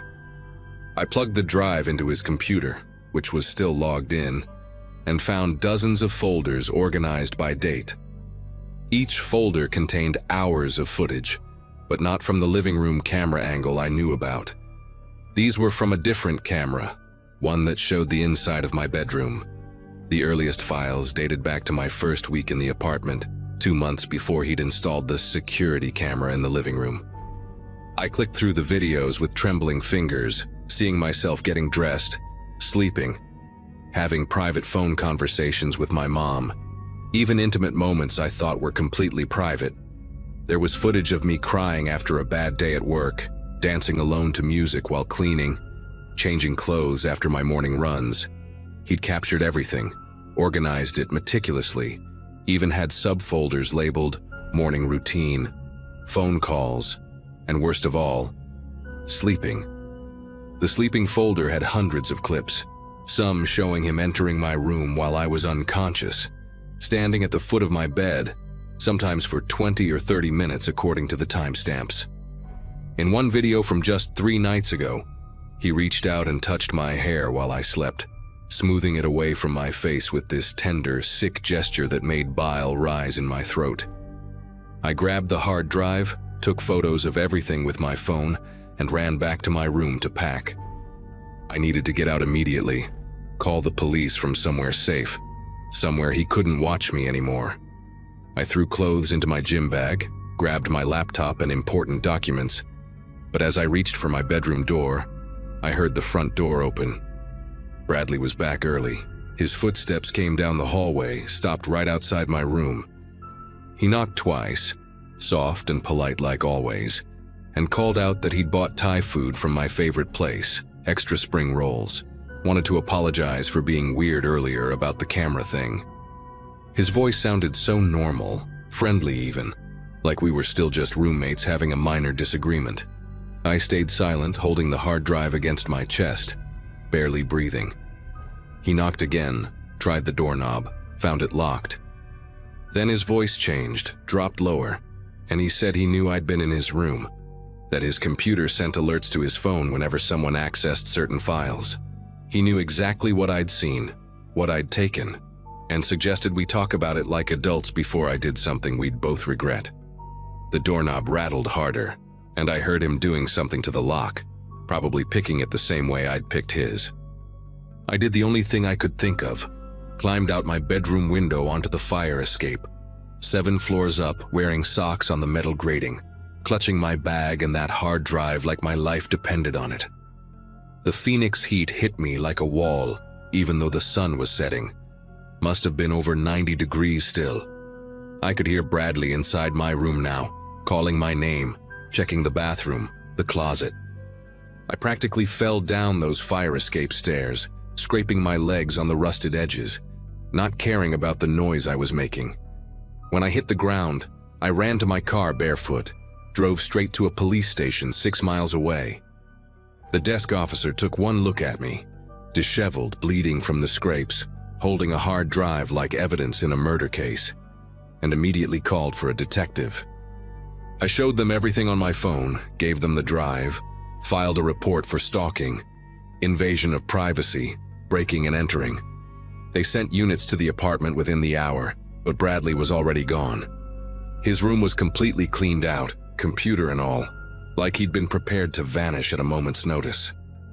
The detective, a woman named Holloway with tired eyes and coffee stains on her sleeve, told me they'd found 2 more cameras in my room.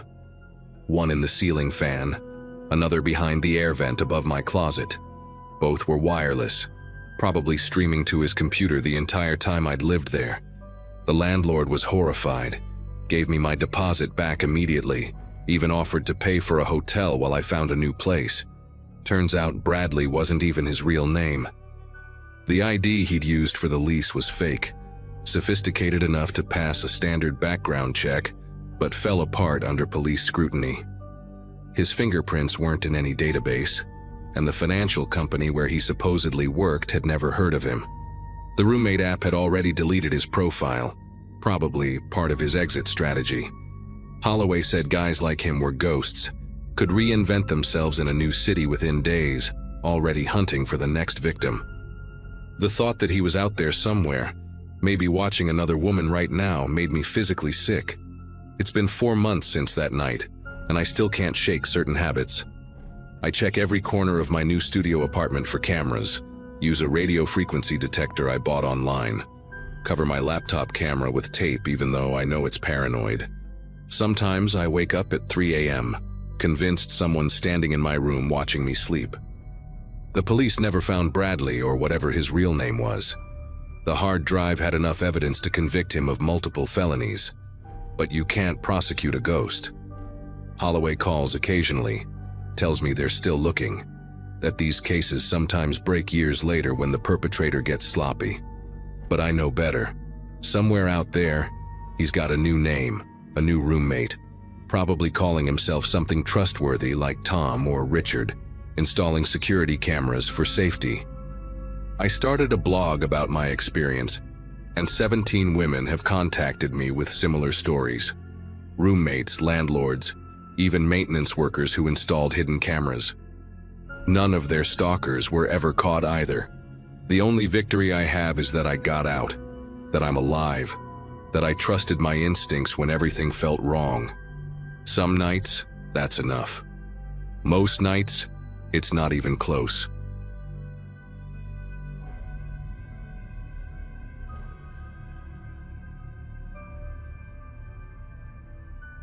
It had been years since I last saw Emily, but when she messaged me out of nowhere asking to meet, something in me said I owed her that much. We'd been inseparable in high school, the kind of friends who finished each other's sentences. Life had taken us in different directions, and truthfully I thought she wanted to patch things up. Maybe talk about the time we'd stopped speaking for reasons neither of us ever explained.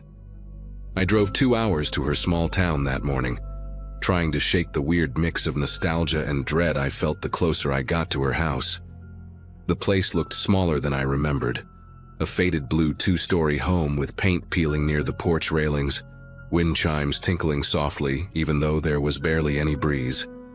She greeted me with a hug that felt practiced, like she had rehearsed it. Her smile was polite, too polished, and her eyes darted toward the hallway every few seconds. The air inside smelled faintly of bleach and old candles. Emily said she had just finished cleaning and apologized for the mess, though everything looked painfully organized. Books lined perfectly, framed photos evenly spaced, not a single cushion out of place. We sat on the couch with coffee she'd already prepared, but I noticed 2 cups waiting on the counter before I arrived, as if she had been expecting me exactly on time. We talked about our jobs, her new boyfriend, my move to the city, all small talk that felt like a script. At some point, she excused herself to grab something from her bedroom. I stayed in the living room, staring at a picture of us from senior year sitting on the mantel. The frame was spotless, but the photo inside looked slightly warped, like it had been exposed to heat. I followed her voice down the hall when she called me, saying she had found something funny from the old days. Her room was the same layout as before, posters replaced with minimalist art. Same creaky wooden floor, same narrow window looking over the yard. That was when I saw it, a small box under her bed, wrapped in worn black fabric and secured with a heavy brass padlock. She noticed my eyes on it and laughed softly. "You remember this?" she asked, kneeling down and pulling it out like it was some harmless relic. The fabric fell away to reveal a wooden box covered in faint scratches, initials carved along the lid, ER and LC, our initials from high school. My chest tightened. I hadn't seen that thing since the night of the accident, the night we swore never to talk about again.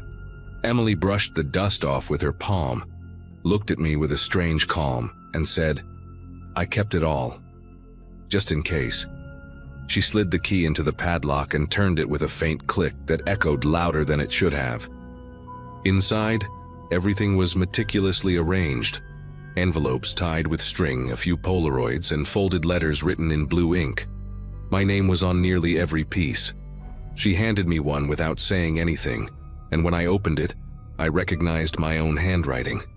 A confession I had written years ago after the hit and run, something she had convinced me to write to clear my conscience.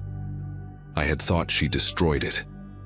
My hands trembled slightly as I read the lines aloud, and Emily just watched, her expression unreadable. I asked her why she still had it, but she only smiled faintly and said, "People forget what guilt looks like until they need proof." The words chilled me. There was no sign of remorse in her tone, no trace of the friend I used to know. I looked down at the letters again and noticed new additions. Photos of the victim's car, newspaper clippings about the police reopening the case, even an article with my old home address circled in red ink. Emily reached into the box again, pulling out another envelope I had never seen before. "They're asking questions again," she said, so I figured I should be ready. The rest of the afternoon passed in a blur. I tried to reason with her, telling her this was insane, that keeping all of this could ruin both of us. She leaned back on her bed, crossing her arms, and said she had already told someone everything, just in case. I felt the blood rush to my ears, that strange ringing when you know something has already gone too far to fix. She said a detective had called her a few weeks ago, and she just answered honestly. I realized then that every single piece of evidence pointed toward me, and that she had built her story around protecting herself. When I left her house, the sky was darkening fast. My phone buzzed with a notification, a news alert mentioning the victim's family, saying the police had new leads and were seeking a former acquaintance of a woman connected to the case. I sat in my car outside her house, watching her silhouette through the window. She was standing still, curtains half drawn, phone pressed to her ear. And even though I couldn't hear her, I knew exactly who she was talking to. I drove straight to a motel on the outskirts of town, too afraid to go home. The sound of passing cars outside made my chest tighten. Every engine seemed to linger just a second too long. I laid everything she had given me on the small table. The letter, the photos, the article. It looked like a case file built against me. I kept thinking about her face when she said proof, how calm she looked, as if she had rehearsed this moment for years. I barely slept, staring at the door, waiting for headlights to flash across the curtains. The next morning, I called the detective whose name was in the article. I told him I wanted to give my side before anyone else twisted it. He agreed to meet that afternoon at the local station.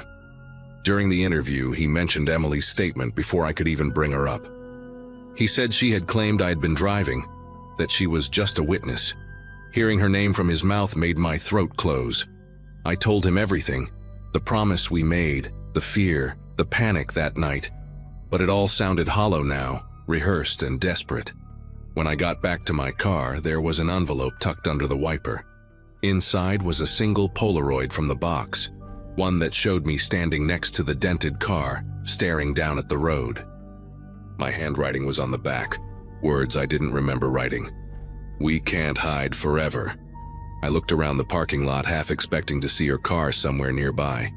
The lot was empty, but a small camera above the station door blinked red. Someone had been watching. That night, I packed what little I had and drove until sunrise. I didn't go home, didn't call anyone. Weeks passed before I saw another update. The police had arrested someone, and her name was listed. Emily. They found her house ransacked, the box gone. The article said she had left town the same day I spoke to the detective. I never heard from her again, but sometimes I wake up at night certain I can hear the faint sound of wind chimes, like the ones on her porch, somewhere just outside my window.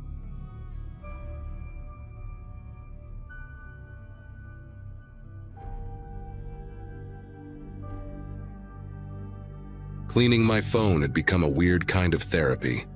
Whenever life felt cluttered, I'd scroll through old screenshots, random notes, and voicemails I had meant to delete months ago. That afternoon was quiet. The kind of silence that hums in the background when you're home alone for too long. My apartment smelled like lemon cleaner and coffee, and I was halfway through clearing the voice notes folder when I saw her name, Tara Mitchell. The file had no date, just a name I hadn't spoken aloud in over 2 years. Tara and I used to be inseparable. We met in college, shared everything from cheap takeout to late-night secrets. She was the type who never stopped talking, brilliant, unpredictable, and always a little too intense about everything she touched. But our friendship cracked fast.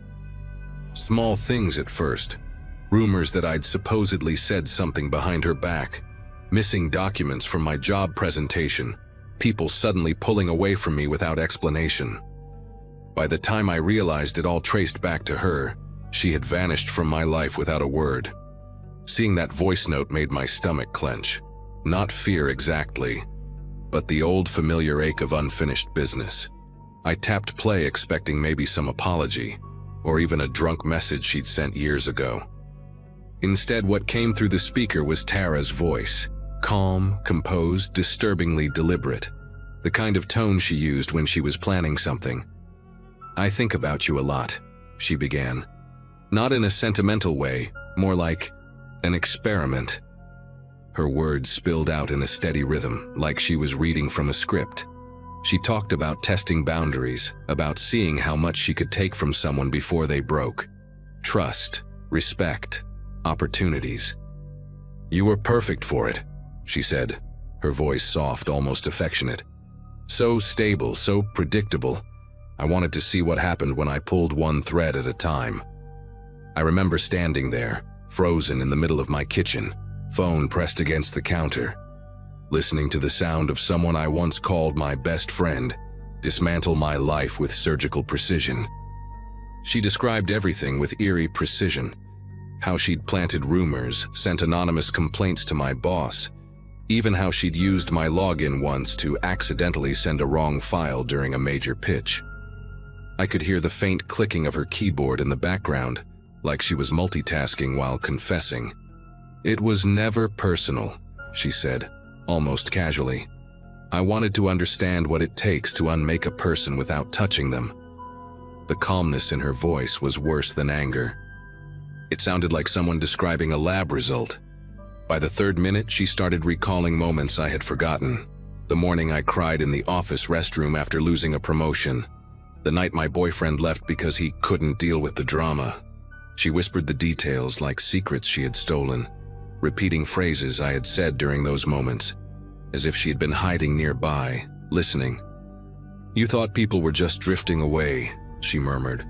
"But it was all me watching how you'd adapt." I remember gripping the edge of the counter, trying to convince myself it had to be fake, some cruel prank, or an audio she had made for someone else. But every word matched too perfectly. When she started laughing softly between sentences, I nearly dropped the phone. It was the same low, uneven laugh she used when something amused her too much to hide. "You always wanted to see the good in people," she said. "That's what made you interesting. I kept waiting for you to fight back, but you never did. You just kept trying to fix things." Then came a pause. 5 seconds of silence where all I could hear was the faint hum of her air conditioner. My pulse was pounding so hard it muffled everything else. I almost stopped the recording right there.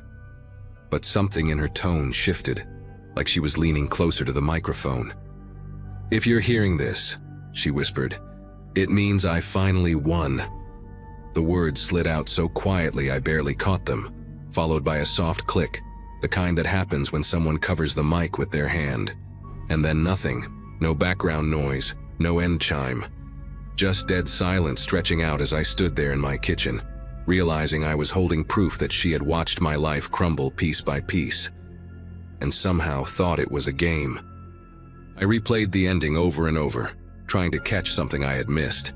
A background sound, a hidden message, anything that explained why she had sent it to me. But no matter how many times I listened, those final words stayed the same. "If you're hearing this, it means I finally won."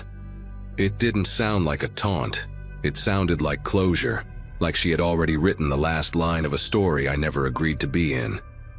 I sat on the floor with my back against the cabinet, feeling the weight of every ruined friendship, every lost chance, realizing it all connected to her. Curiosity got the better of me. I searched her name online, scrolled through social media, even checked old mutual contacts. The last post under her profile was from 2 years ago, a black and white photo of a shoreline with the caption, "Every ending is a kind of victory." Her account had no recent activity, no tags, nothing. One of her old co-workers mentioned she had moved out of state not long after quitting her job. No one seemed to know where she went. That absence only made the message worse. If she was alive, she had gone silent. If she wasn't, then that recording was the last piece of her I would ever hear. That night I left my phone face down on the counter and couldn't bring myself to touch it again until morning. Every sound, the refrigerator hum, the pipes settling, felt sharper, heavier.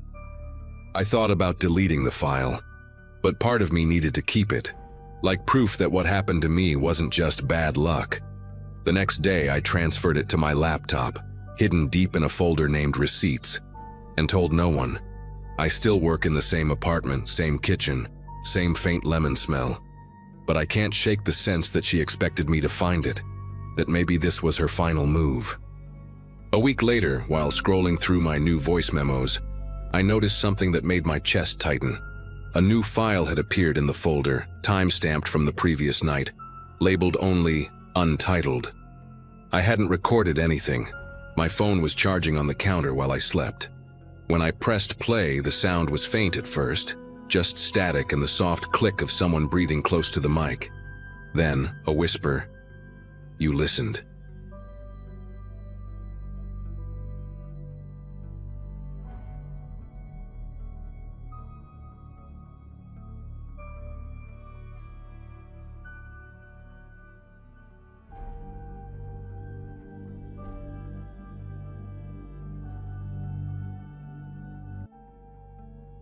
Hello everyone. Before we start, make sure to like and subscribe to the channel, and leave a comment with where you're from and what time you're watching. That way, YouTube will keep showing you stories just like this one. Now, let's begin. Most people don't realize how isolated you get driving trucks for a living. It was late October 2022, and I'd been hauling freight across the Midwest for about 8 years at that point.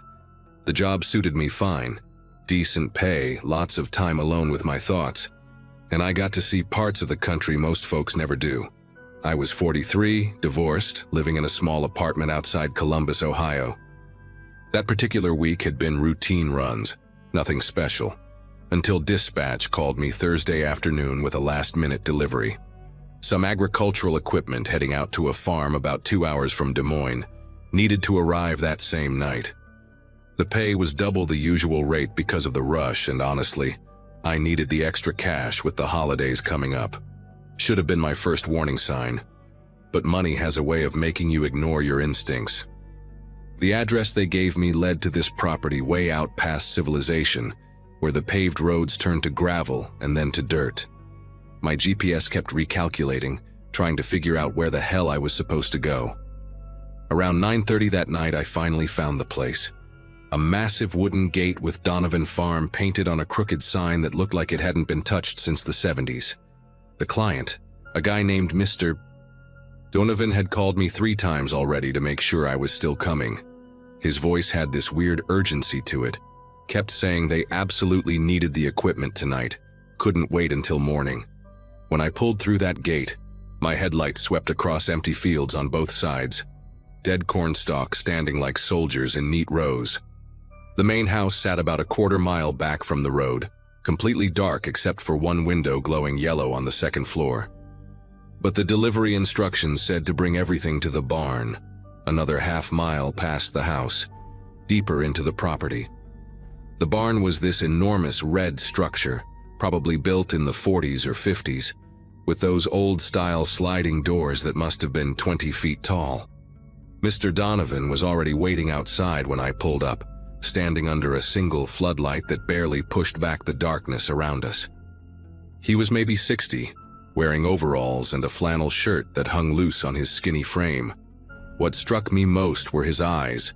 They kept darting around, never staying on me for more than a second before checking the darkness behind the barn, then the truck, then back to the shadows. He walked up before I even got out of the cab, talking fast about how grateful he was that I made it, how important this delivery was for their operation. The way he said operation stuck with me. Not farm, not business. Operation. He kept wringing his hands while he talked, and I noticed dirt caked under his fingernails, the kind that gets so deep it becomes part of your skin. I backed the trailer up to the barn doors like he asked, and that's when things started getting weird. Usually, clients have their own people to help unload, especially for heavy equipment, but Mr. Donovan insisted it was just him and me.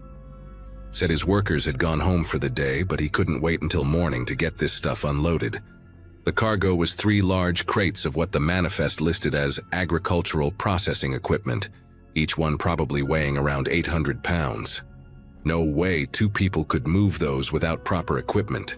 When I mentioned this, he quickly said he had a forklift inside the barn.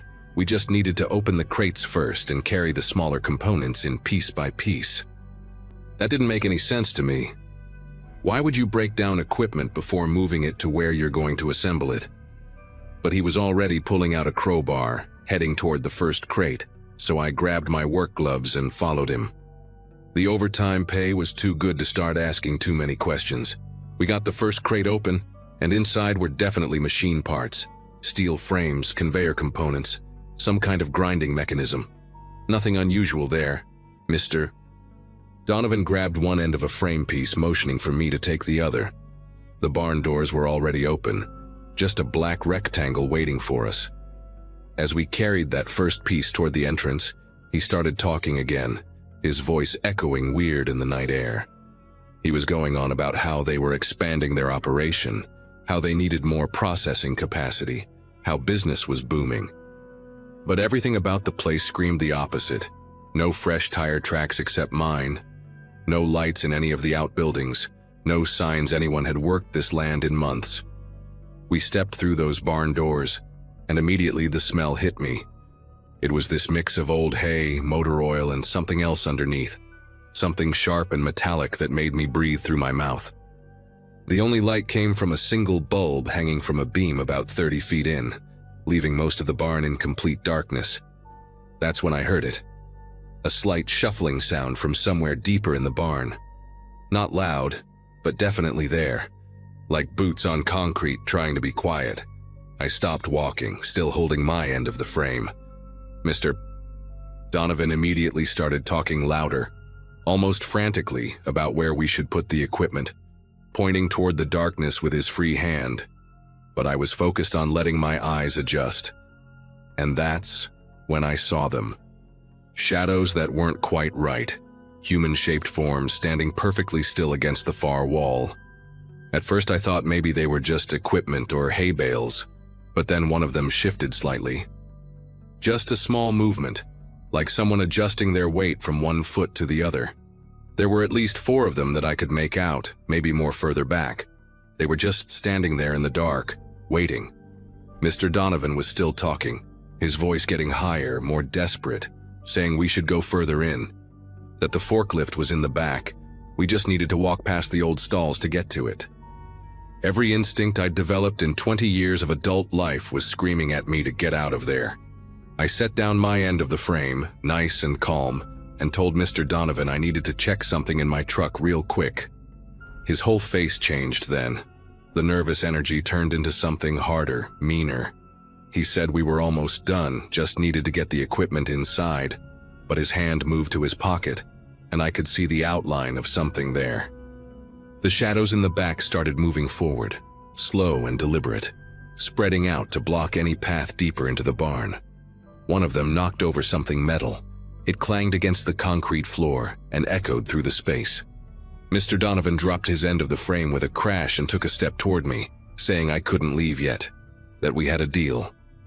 His voice had completely changed, no more nervous farmer act. It was cold, controlled like he'd done this before and knew exactly how it was supposed to go. I didn't run. Running would have triggered whatever they had planned. Instead, I backed up steady and smooth, keeping my eyes on Mr. Donovan while tracking the shadows in my peripheral vision. Told him I had a tire pressure warning light. Needed to check it before the trailer shifted and damaged his equipment. Professional concern, you know.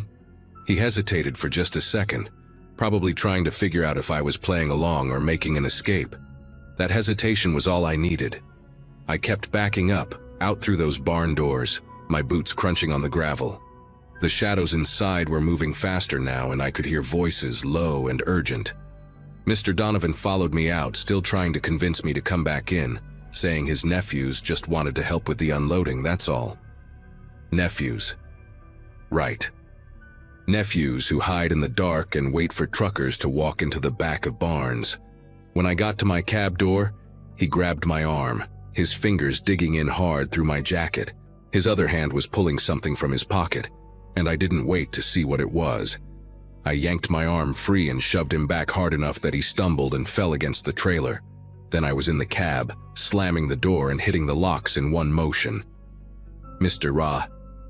Donovan was back on his feet immediately, pounding on my door, yelling that I couldn't leave with his equipment. Through the side mirror, I could see 3 men had come out of the barn, all of them built like they spent their days throwing hay bales, and they were jogging toward the truck. I fired up the engine, and that beautiful diesel roar never sounded so good. Mr. Donovan jumped onto my running board trying to pull the door handle, his face pressed against the window. I could see his teeth, yellow and crooked, as he shouted threats about what would happen if I left. The 3 men were almost at the truck now, and one of them was carrying what looked like a crowbar. I dropped it into gear and started rolling forward, slow at first. Mr. Donovan held on for maybe 10 feet before he had to let go or get pulled under the wheels. The smart thing would have been to just drive straight out, but I needed to unhook that trailer. No way I was leaving them with $800,000 worth of equipment to maybe fence or use as bait for the next driver. I pulled forward about 50 yards, jumped out with my pin puller, and had that 5th wheel uncoupled in record time. The men were running toward me now, actually running, and I could hear Mr. Donovan shouting instructions to them. Something about the truck, don't let him leave with the truck. That's when it clicked. They didn't want the cargo at all. They wanted my rig. Probably planned to knock me out or worse in that barn, take the truck, and leave me and the empty trailer to rot on this property. I jumped back in the cab just as the first guy reached me, his crowbar swinging toward my windshield. The glass spiderwebbed but held as I gunned it, leaving them all in a cloud of dust and diesel exhaust. In my mirrors, I could see them standing there in the headlight beams from the abandoned trailer. Mr. Donovan still yelling, waving his arms like a madman. I drove straight through that wooden gate without slowing down, pieces of it flying everywhere, and didn't stop until I hit the main highway. Then I pulled into the first well-lit truck stop I found and called 911. The sheriff's deputy who showed up took my statement, looked at the damaged windshield and said he'd check it out. But his expression told me everything. This wasn't his first call about something weird happening out on those back roads. He asked me if I could identify any of the men besides Mr. Donovan, and I gave him what details I could remember. He wrote it all down, said they'd investigate, but warned me that by the time they got out there, the place would probably be cleaned up, looking like a normal farm again. These people knew how to play the game, he said. They'd have some story ready about a disagreement over payment, maybe even file a complaint against me for stealing their equipment. The deputy suggested I call my dispatcher, report everything to my company, and maybe avoid deliveries to isolated farms for a while. The next morning, my dispatcher called me, mad as hell, but not at me. Turns out the shipping company that contracted the delivery didn't exist. The paperwork was fake.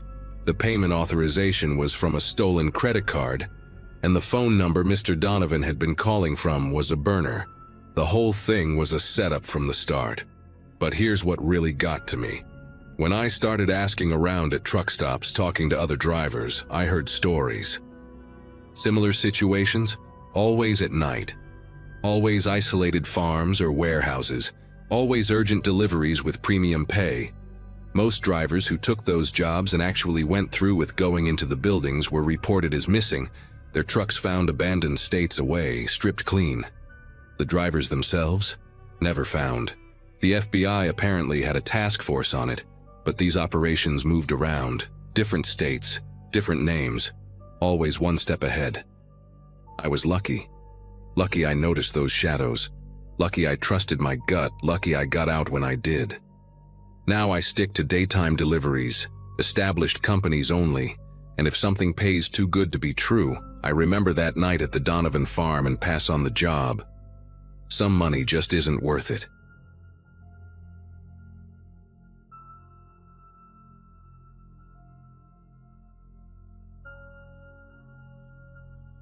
I need to tell someone about what happened to me last Wednesday night on Highway 50, because I'm still trying to process it myself. I'm a long-haul trucker, been driving 18-wheelers for about 12 years now, mostly running freight between Nevada and Colorado. The name's Martin, and I usually pride myself on being pretty level-headed. You have to be when you're hauling 60,000 pounds of cargo through mountain passes and desert stretches. That particular night, I was carrying a load of electronics from Reno to Denver.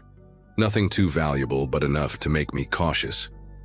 I'd left Reno around 6 in the evening, planning to drive through the night since traffic would be lighter, and I could make better time. My wife Joanna was expecting me home by Friday afternoon, and I wanted to grab some sleep at the depot before heading to our place in Aurora. The weather was clear. Just a regular November evening with temperatures dropping, but no snow in the forecast. Highway 50 through Nevada is called the loneliest road in America, for good reason.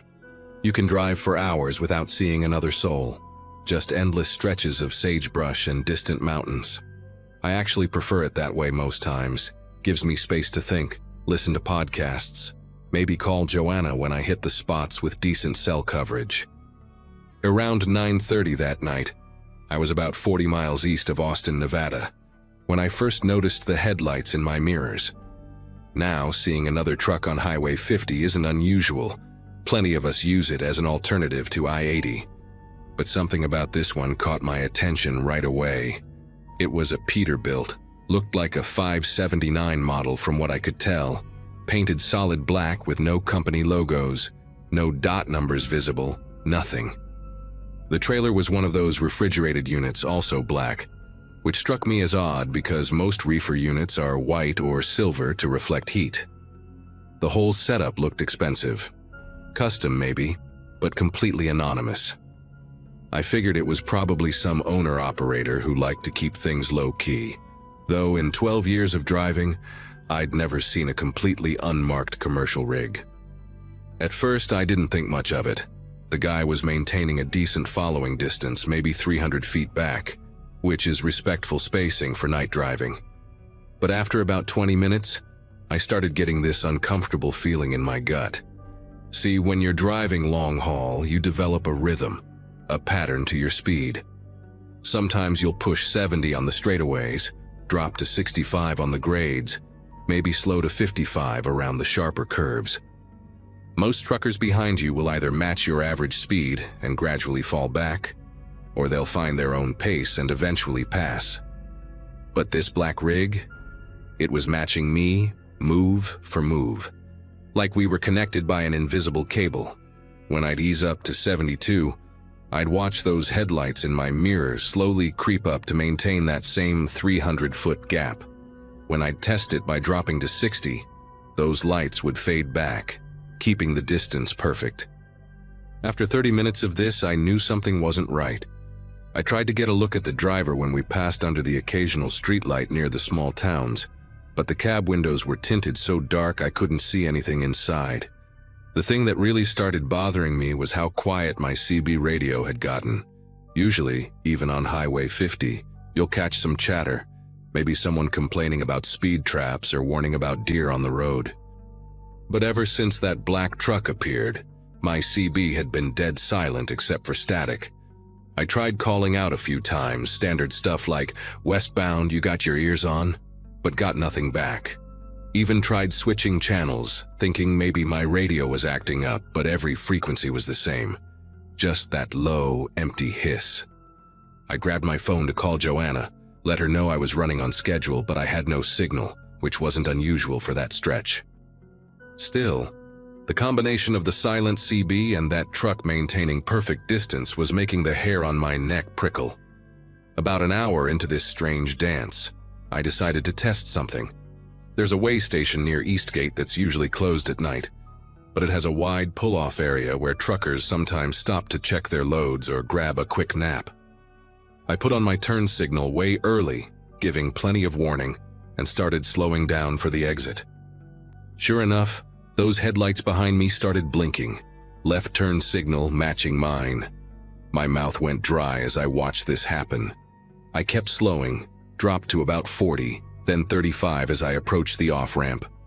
But at the last second, I canceled my signal and accelerated back onto the highway, pushing my rig harder than I usually would. The black truck followed my exact move.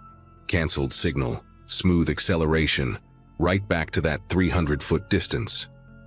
That's when I knew for certain this wasn't coincidence or some driver who just happened to be going my way. This person was deliberately following me, had been for over 50 miles now. My mind started racing through possibilities, none of them good. Maybe someone knew what I was hauling. Electronics aren't drugs or guns, but a trailer full of laptops and tablets could be worth decent money to the right fence. Or maybe this was something else entirely, something worse. I'd heard stories at truck stops, drivers talking about rigs that would follow you until you stopped. Then bad things would happen. Hijackings where they'd beat you half to death and leave you in the desert. Some guys even claimed there were crews that would force you off the road in remote spots, make it look like you'd fallen asleep at the wheel. I'd always figured those were just trucker tales, stories that got bigger with each telling. But sitting there with that black rig glued to my bumper, those stories didn't seem so far-fetched anymore. The stretch of road ahead was particularly desolate, wouldn't see another town for 30 miles, and cell coverage was non-existent. I started doing the math in my head. I had about 3/4 of a tank, enough to make it to Ely without stopping, but that was still almost 2 hours away. The nearest rest stop was about 40 minutes ahead, one of those basic pull-offs with bathrooms and a couple of parking spots for semis. I'd stopped there before, remembered it being poorly lit with no security cameras, just a lonely spot in the middle of nowhere. No way was I pulling in there with this black rig on my tail. I kept checking my mirrors, hoping to see some identifying mark on the truck, maybe catch a glimpse of a license plate when we went around curves and the angle changed. But whoever was driving that thing knew what they were doing. Stayed perfectly centered in the lane, never gave me a different view. The only thing I could make out was a small red LED light on the dashboard, glowing like a little eye watching me. Even the marker lights on the trailer were dim, barely legal, just bright enough to avoid getting pulled over but not bright enough to illuminate any details. Then something happened that made my whole body tense up. We were coming up on a section where Highway 50 intersects with Route 376, and there's a small gas station there, one of those old mom-and-pop places that closes at 10 but leaves the lights on for the self-service pumps. As we approached, I saw another semi parked by the pumps, a white Freightliner with Anderson Logistics painted on the side. The driver was outside, looked like he was checking his tires with a flashlight. I started flashing my high beams frantically, hoping he'd look up, maybe see something was wrong. The guy did look up, shielded his eyes from my lights, and I saw him take a step toward the road like he was trying to figure out what my problem was. But as soon as we passed, I watched in my mirror as the black rig's high beams suddenly blazed to life, aimed directly at the other driver. The man stumbled backward, and I saw him drop his flashlight. Those high beams stayed on for maybe 5 seconds, then went dark again. When I looked back at the road, my knuckles were white from gripping the steering wheel so hard. The next 20 minutes felt like hours. I kept glancing between the road ahead and my mirrors, watching those headlights maintain their perfect distance. My shirt was soaked with sweat, even though I had the AC running. I tried the CB again, scanning through all 40 channels, but it was still dead. That's when I remembered something. My nephew had given me a dash cam last Christmas, one of those dual camera setups that records both front and rear. I'd installed it, but honestly forgot about it most of the time.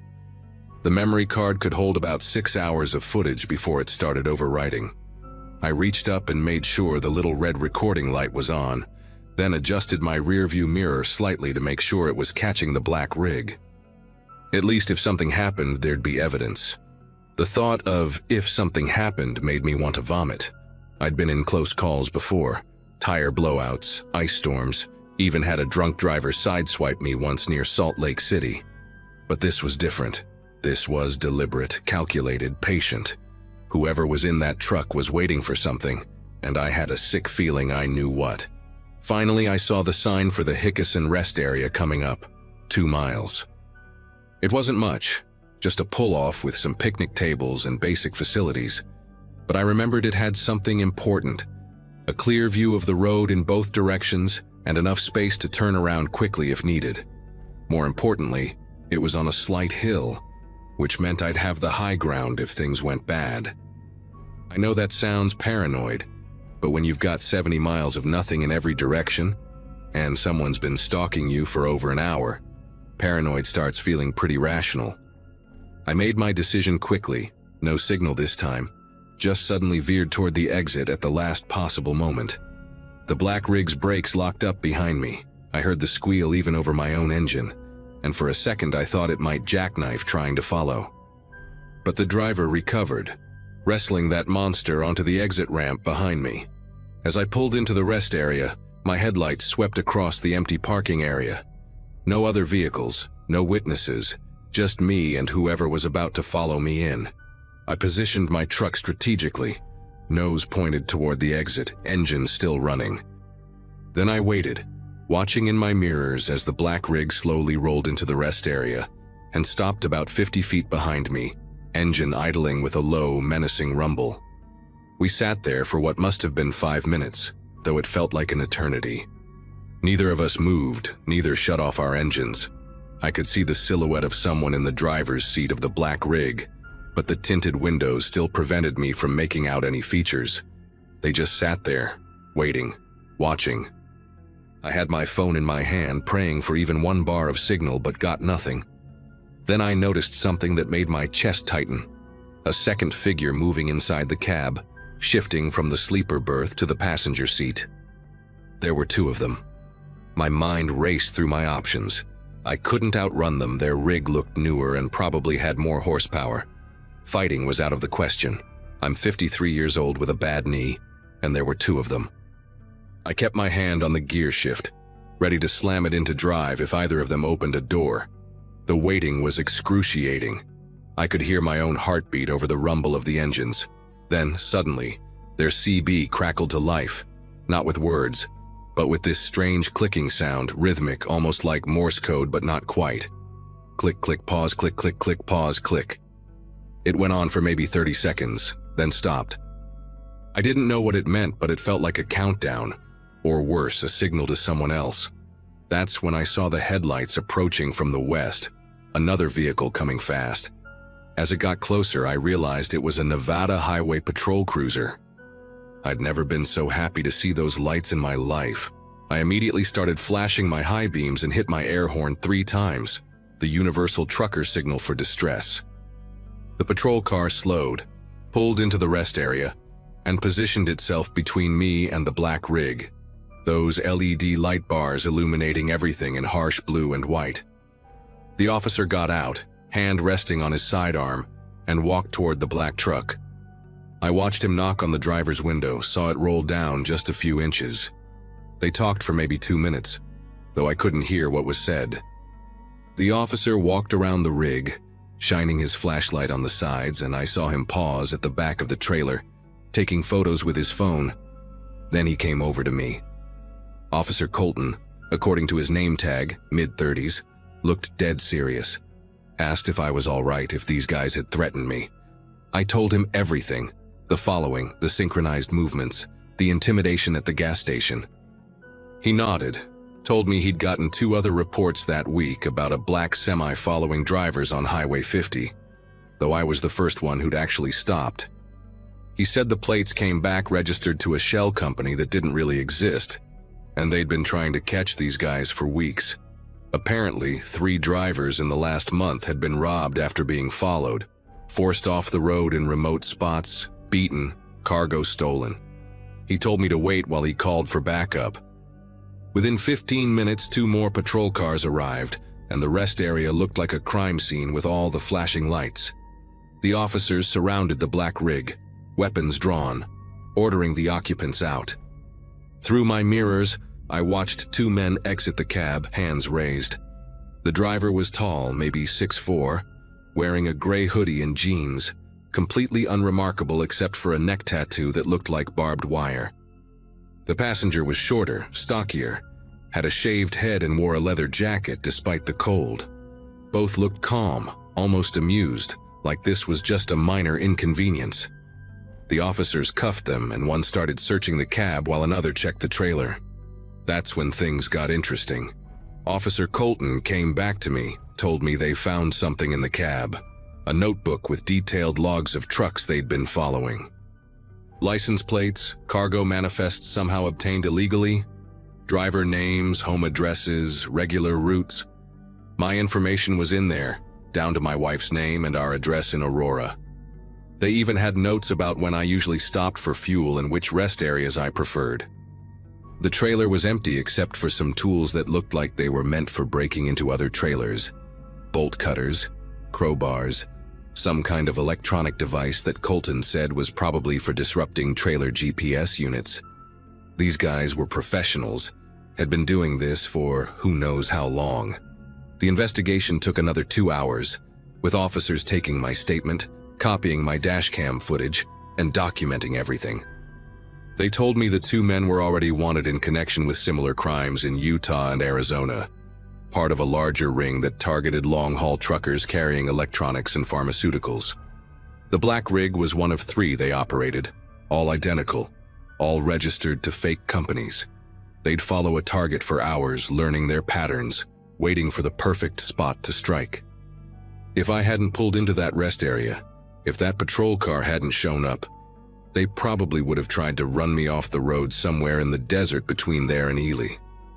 Officer Colton gave me his card, said I'd need to testify eventually, but for now I was free to go. He offered to escort me to the county line, which I gratefully accepted. As I pulled out of that rest area, following the patrol car with my legs still shaking from adrenaline, I looked back one more time at the black rig, now surrounded by police tape and floodlights. The 2 men were already in separate patrol cars, and I never did learn their names. Didn't want to. I made it to Denver without further incident, hugged Joanna longer than usual when I got home, and took a week off before my next run. I still drive Highway 50 sometimes, it's part of my regular route. But now I've got a loaded Glock in my cab, completely legal with my concealed carry permit. And every time I see headlights appear in my mirror on those lonely stretches, my pulse quickens just a little, wondering if it's starting all over again.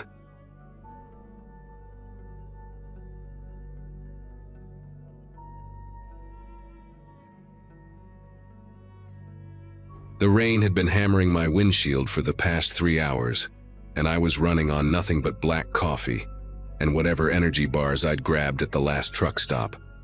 I'd been hauling freight cross-country for about 12 years at that point, mostly electronics from warehouses in California heading east. That particular night in early September 2016, I was pushing through the mountains somewhere between Sacramento and Lake Tahoe, trying to make my delivery deadline in Elko. The CB radio kept crackling with static, and I remember thinking how the weather was getting worse by the minute. My wife Amy had called earlier, telling me our daughter Sophia had won her spelling bee at school, and I was feeling that familiar ache of missing another milestone. I'd promised them both I'd be home by the weekend, and I was determined to keep that promise, which meant pushing through despite the storm. The particular stretch of highway I was on had these brutal switchbacks that even experienced drivers hated, especially in weather like that. My rig was loaded heavy, about 78,000 pounds total, and the rain was making the asphalt slick as oil. I'd turned down my music and was gripping the wheel tight, keeping her steady at about 35 miles per hour through the curves. The headlights were cutting through sheets of rain, and visibility was maybe 30 feet at best. I kept checking my mirrors, making sure my trailer wasn't sliding, when I came around this particularly nasty bend that the locals apparently called Dead Man's Curve. The road curved sharply to the right, with a sheer rock wall on one side, and nothing but darkness and a steep drop on the other. That's when I saw them, 3 small figures standing right in the middle of my lane, not moving, just standing there in the downpour like they were waiting for something. Every instinct I had from years of driving kicked in at once. I yanked the wheel hard to the left while hitting the brakes, but not too hard. Jackknifing a fully loaded semi on a wet mountain road would have been a death sentence. The figures didn't move, didn't flinch, didn't even react to my horn blaring or the massive 18-wheeler barreling toward them. They looked like kids, maybe 8 or 9 years old, wearing what appeared to be yellow raincoats that were way too bright, almost glowing in my headlights. Their faces were turned down, hidden under the hoods, and their arms hung straight at their sides in this unnatural way that made my chest tighten. The truck started sliding sideways, the trailer pushing me toward the guardrail, and I could hear the tires screaming against the wet pavement. I managed to thread the needle between those figures and the rock wall, missing them by inches, feeling the entire rig shudder as I fought to keep control. Once I cleared them, I immediately started looking for a place to pull over, my heart pounding so hard I could hear it over the engine. There was a small turnout about a quarter mile ahead, barely big enough for my rig, but I made it work. I grabbed my flashlight and my phone, already dialing 911 while jumping out of the cab. The rain soaked through my jacket instantly, but I had to go back and check on those kids. The dispatcher answered, and I was practically shouting about children standing in the road during a storm, giving her the mile marker and everything. She said she'd send a patrol car immediately and told me to stay in my vehicle for safety. But I was already jogging back along the shoulder, my flashlight beam cutting through the rain. When I reached the spot where I'd seen them, there was nothing. No kids, no raincoats, no sign anyone had been there at all. I searched both sides of the road, calling out, thinking maybe they'd run into the woods, but the only sound was rain hitting leaves and the distant rumble of thunder. The state trooper showed up about 20 minutes later, a younger guy named Officer Ramirez, who looked genuinely concerned when I explained what happened. He had me show him the exact spot, and we both searched the area with our flashlights while the rain kept coming down. He examined the skid marks my truck had left, took photos, and kept asking me detailed questions about what I'd seen. What really got me was when he asked me to describe the children's faces, and I realized I couldn't. Those hoods had hidden everything, and thinking back, They'd never looked up, not even when 18 wheels and 40 tons of metal came sliding toward them. Officer Ramirez got quiet for a moment, then asked me to follow him back to my truck. He pulled out his notepad and showed me a list of dates going back 2 years. Each entry was another driver reporting the same thing. Children in yellow raincoats, always in groups of 3, always at that exact curve, always disappearing without a trace. "We've had 4 accidents here in the last 18 months, he told me, his voice barely audible over the rain drumming on my cab's roof. Drivers swerving to avoid kids that aren't there when we arrive. 2 of them went through the guardrail." He pointed toward the edge where the mountain dropped away into blackness, and I felt my mouth go dry thinking about how close I'd come to joining that statistic. He explained that after the 3rd accident, they'd installed cameras at both ends of the curve, hoping to catch whatever was happening on video. The footage never showed any children, but it did catch something else about a month ago. A beat-up white van parked just around the blind side of the curve at 2 a.m., and someone dragging what looked like mannequins onto the road. By the time patrol units arrived, the van was gone, and so were the mannequins. Officer Ramirez pulled up a grainy photo on his phone showing 3 child-sized figures in yellow rain gear, positioned exactly where I'd seen them, except these were clearly artificial, with rigid limbs and faces that were just blank plastic heads under those hoods. The officer explained that they suspected it was either insurance fraud or something worse, cargo theft. Make a driver crash or stop suddenly, then while everyone's dealing with the accident or searching for injured kids, accomplices raid the trailer. He mentioned they'd found evidence of break-ins on 2 of the crashed trucks, though the drivers hadn't survived to confirm what was taken. The mannequins were weighted at the base, he said, designed to stand upright even in strong wind, and the yellow raincoats were made from some kind of reflective material that lit up like crazy under headlights. Whoever was doing this had put serious thought into the setup. They knew exactly where to place them for maximum effect, right at the sharpest point of the curve where drivers would have the least time to react and the most dangerous options for evasive maneuvers. Officer Ramirez asked me to check my trailer locks and seals, and sure enough, there were fresh scratches around the locking mechanism, like someone had been working on it with tools before something interrupted them. That's when we heard another truck coming up the mountain, the distant roar of a diesel engine fighting the grade. Officer Ramirez immediately got on his radio, calling for the nearest unit to stop all commercial traffic on this section until we could clear the scene. But the sound was getting closer fast, and we both knew the driver wouldn't see our vehicles until they came around that curve. The officer ran to his patrol car and hit every light he had. The whole area lit up blue and red like a carnival, reflecting off the rain and the rock walls. I grabbed my emergency flares from the cab and started running back toward the curve, igniting them as I went, throwing them onto the road to create a warning trail. We could hear the truck's jake brake engaging, that distinctive stuttering roar echoing off the mountains, which meant the driver had seen something and was trying to slow down. The truck came around the corner doing maybe 25, slow enough to stop when he saw us, and the driver, an older woman with gray hair pulled back in a ponytail, rolled down her window looking shaken. "Did you see them?" she asked, before either of us could speak, her voice trembling. "The kids in the road, about 2 miles back, just standing there?" Officer Ramirez and I exchanged glances, and he quickly approached her truck while I stood guard watching the road. She explained that she'd seen 3 figures in yellow raincoats near a pull-off area down the mountain, but when she'd checked her mirrors after passing, they were gone. The officer immediately called for backup to search that location, suspecting the criminals were working multiple spots or had moved their operation after seeing the police lights. The woman, whose name was Gloria, said she'd been driving this route for 15 years and had heard stories about Dead Man's Curve, but never believed them until tonight.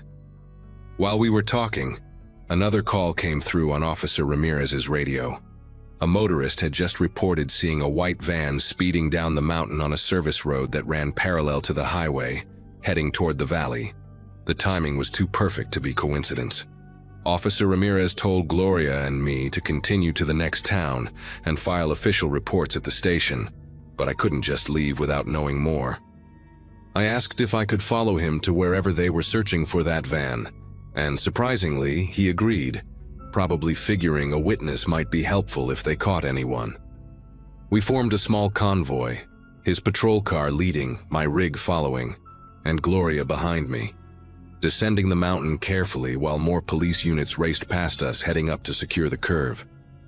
About 10 minutes later, we reached an old way station that had been closed for years, and there it was, a white van with its engine still warm, abandoned behind the building. The back doors were open, revealing exactly what we'd feared. 3 child-sized mannequins dressed in yellow raincoats, along with several more in various outfits.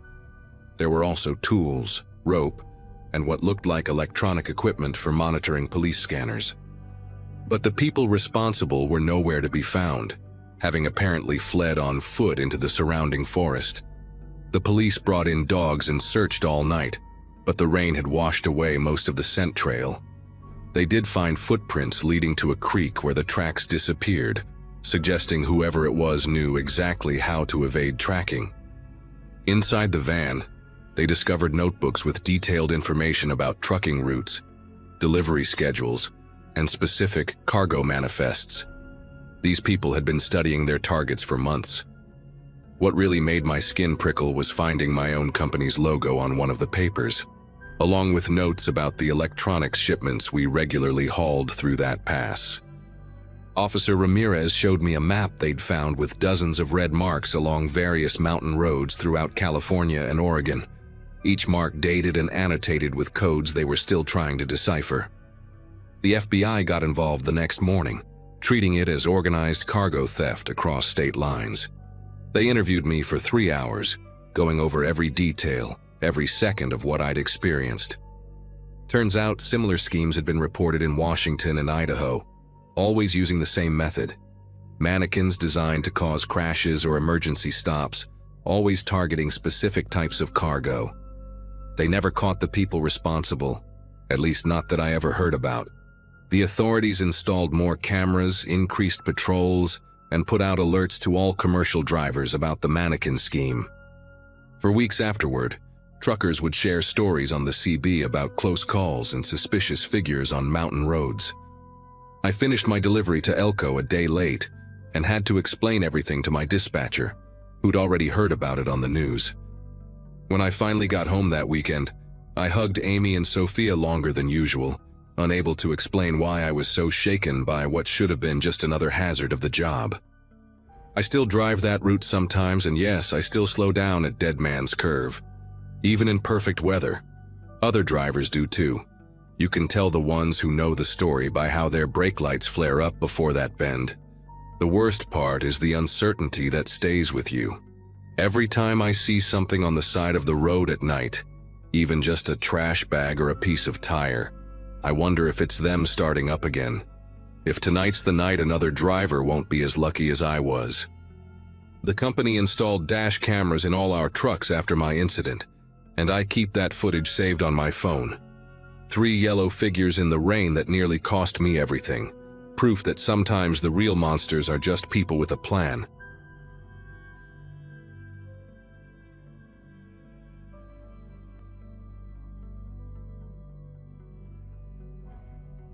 I need everyone here to understand that what happened to me last April still makes me check my mirrors constantly, even when I'm just driving to the grocery store.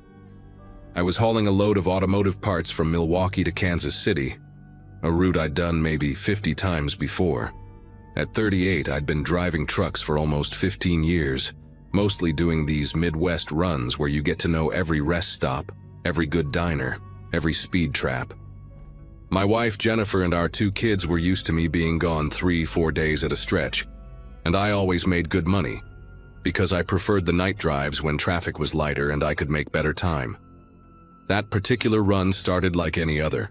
Loaded up around noon, grabbed dinner at this place that makes incredible meatloaf sandwiches, and hit the road proper around 8 p.m. when the sun was setting behind the cornfields.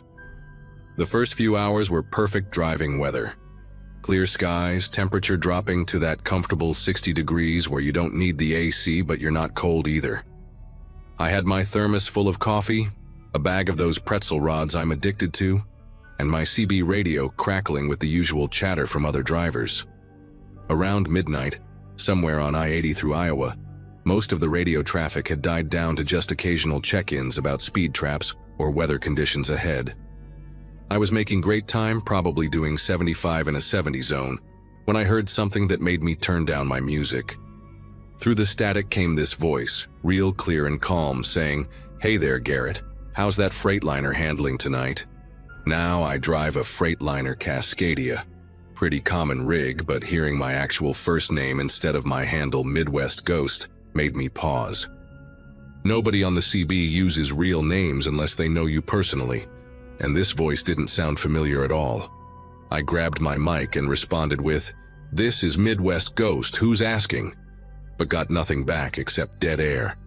Figured maybe it was someone from the company messing around, though that didn't explain how they'd know exactly where I was at that moment. About 10 minutes later, just as I was passing mile marker 142, the voice came back. "Mile marker 142, right on schedule, Garrett. That load of alternators and brake assemblies must be keeping you steady."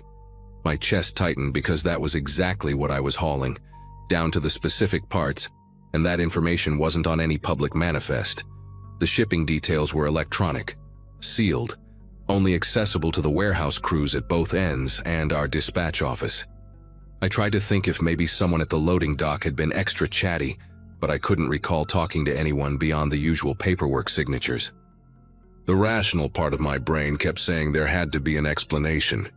Maybe dispatch was playing some stupid late-night prank, or another driver from my company was having fun at my expense. But then the voice came through again, and this time it said something that made me grip the steering wheel harder. "Jennifer's probably asleep by now, tucked in that blue comforter you bought her for Christmas. Your boy Mason's got that baseball game on Saturday you're gonna miss." I nearly swerved into the rumble strips. How could anyone know about my son's little league schedule, or what color our bedroom comforter was? These weren't things I talked about on the radio, ever. My personal life stayed personal, and I used the CB strictly for traffic and weather. Maybe the occasional joke with drivers I'd known for years. I switched off my CB completely, something I never do because it's like driving blind without traffic updates from other truckers. The silence in the cab felt wrong, but not as wrong as that voice knowing things about my family. My phone was mounted on the dashboard and I thought about calling Jennifer, but what would I say? "Hey, honey, some creep on the radio knows about our comforter?" She'd think I'd been driving too long, needed to pull over and sleep. The weird thing was, I wasn't tired at all. Adrenaline had me wide awake now, checking every single vehicle that passed me, studying them in my side mirrors as they disappeared into the darkness ahead. About 20 miles down the road, I couldn't stand the silence anymore and flipped the CB back on, switching to channel 19, the main trucker channel, hoping to hear normal chatter that would calm my nerves. Instead, the very second I turned it on, that same voice was already there, like it had been waiting. "Channel 19, Channel 9, Channel 28. Doesn't matter where you go, Garrett. I've been listening to you for weeks now. That story you told about finding that injured dog near Waterloo. Really touching. The way you complain about the coffee at that Flying J near Davenport? Hilarious." My mouth went completely dry. Those were conversations from different trips, different times of day, scattered across the last month. Someone had been monitoring me, recording maybe, building up this whole profile of my life through casual CB conversations. The voice continued, almost conversational now. "You're wondering how, aren't you? It's actually pretty simple when you know what you're doing. Your CB registration, your DOT number, cross-reference that with some shipping databases. Social media is gold for family details. Jennifer really should make her Facebook more private." That's when I noticed the headlights in my mirrors, maybe a quarter-mile back, maintaining perfect distance. Cars had been passing me all night, but this one just sat there, matching my speed exactly. When I nudged the accelerator up to 80, those headlights stayed put. When I eased back down to 70, same thing. The voice on the CB came through again. "That's right, we're right behind you. Wanted to make sure you knew you weren't alone out here." The headlights suddenly flashed 3 times, long, short, long, and then went back to normal. My mind was racing through options. Call 911, take the next exit, pull into a rest stop where there'd be other people. But truckers know that calling cops about someone following you on the interstate rarely gets immediate response, especially when you can't prove any actual crime. And stopping seemed like exactly what this person wanted me to do.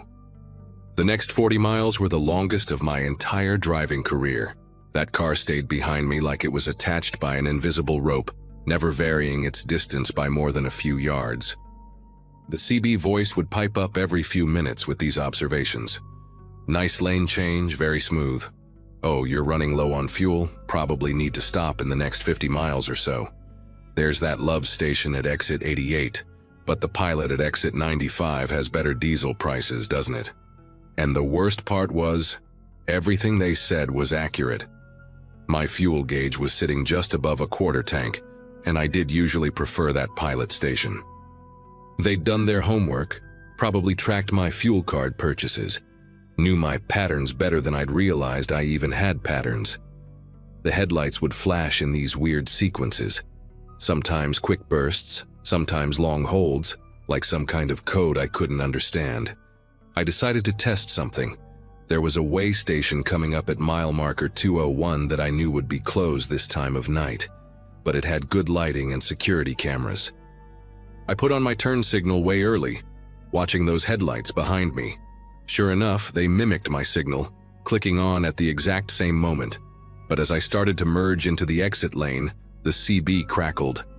Nice try, Garrett, but we both know that station's been closed since midnight. Cameras don't even record anymore. Budget cuts last January. Keep driving. I jerked the wheel back into my lane, heart pounding so hard I could hear it over the engine noise. They knew about the cameras being shut off. That wasn't public information. I'd only known because a state trooper mentioned it during a random inspection last month. This person had done serious research, or worse, they had connections to people who would know these things. My phone started buzzing with texts, and at first I thought maybe Jennifer had woken up. But when I glanced at the screen, the messages were from an unknown number. Just coordinates, latitude and longitude numbers, one after another. I recognized the format from my GPS training, and when I mentally calculated the first set, I realized it was marking my exact position on the highway at that moment. The second set was about 5 miles ahead, the third 10 miles. They were plotting my route, showing me they knew exactly where I was going. The voice on the CB had gone quiet, but somehow that was worse than the talking. All I had now was the steady hum of those headlights in my mirror, and the occasional buzz of another coordinate text. My fuel gauge kept dropping, and I knew I'd have to stop soon whether I wanted to or not. The pilot station sign glowed in the distance, and I had maybe 15 miles worth of diesel left, 20 if I pushed it. My mind was working through scenarios: pull in fast, fuel up with the engine running, ready to bolt. But truckers know you can't just tear out of a fuel station with a big rig. It takes time to maneuver, time to build speed. The headlights behind me started flashing again, rapidly this time, almost celebratory, like they knew decision time was coming. Then the CB voice returned, but different now, excited. Exit 95 coming up, Garrett. Pump number 7 is your favorite, isn't it? Far end, good turning radius for that Freightliner. We'll be right there with you. I realized then that they'd been pushing me toward this moment all along, wearing me down psychologically, making me paranoid and exhausted so I'd be off my game when I finally had to stop. But I noticed something they might not have counted on. A Walmart distribution center rig had been slowly gaining on us for the last 10 miles, and there were 2 more trucks visible in the distance behind him. Instead of taking exit 95, I grabbed my phone and called my dispatcher on speaker, loud enough that it might pick up on the CB if they were somehow monitoring my cab. Hey, Brad. Yeah, I'm at mile 290, running low on fuel, going to stop at the pilot exit 95, but I've got a vehicle that's been pacing me for about 60 miles, acting suspicious. White sedan, can't make out the plates. I'm documenting everything for insurance and duty. Brad's gravelly voice filled the cab, concerned and alert. "You need me to call State Patrol?" I watched those headlights suddenly fall back, dropping speed rapidly. "Stand by, Brad," I said, keeping my voice steady. "Vehicle is now decreasing speed, falling back. But yeah, give State Patrol a heads up, I'm pulling into the pilot in about 2 minutes." The CB stayed silent. The headlights kept falling back until they were just distant dots, then suddenly took an exit before the pilot, disappearing into the darkness of some side road. I pulled into the pilot with my whole body tense, scanning every vehicle in the lot, every shadow between the parked trucks. Brad had called back saying State Patrol would swing by within 20 minutes, and 2 other drivers from my company were about 30 miles behind me if I needed backup. I fueled up at pump 5, not 7, with my doors locked and engine running, against all safety protocols, but I didn't care. The whole time I kept watching for that white sedan, for anyone approaching my rig, for any face that seemed too interested in what I was doing. The other truckers around me were just doing their normal routines, checking tires, grabbing coffee, stretching their legs, completely unaware that I'd just spent the last 2 hours being stalked by someone who knew more about my life than some of my relatives do. When the state trooper showed up, a young guy named Officer Pearson, I showed him the GPS coordinates texts, told him about the CB conversations, described the car's behavior. He took it all seriously, said they'd had similar reports recently, possibly someone targeting truckers for cargo theft or worse. I finished my run to Kansas City, but I was checking mirrors the whole way, jumping every time someone called out on the CB. Filed reports with my company, the DOT, even the FBI's Highway Serial Crimes Division. Yeah, that's a real thing. They never found the white sedan or figured out who was behind it. Changed my route schedule, got a new CB handle, made Jennifer lock down all our social media. The investigators said it was probably someone with insider knowledge of the trucking industry, possibly working with crime rings that target specific high-value loads. These days I run team drives mostly, never alone on those night runs anymore. But sometimes I still hear about other drivers experiencing the same thing. Someone who knows too much, coordinates that predict their route, headlights that follow just a little too perfectly. The truth is, every time I pass exit 95 on I-80, even in broad daylight with my co-driver snoring in the sleeper berth, I still get that tight feeling in my chest, still check my mirrors a little more carefully, still wonder if those headlights behind me are just another trucker trying to make their delivery on time, or if it's happening all over again.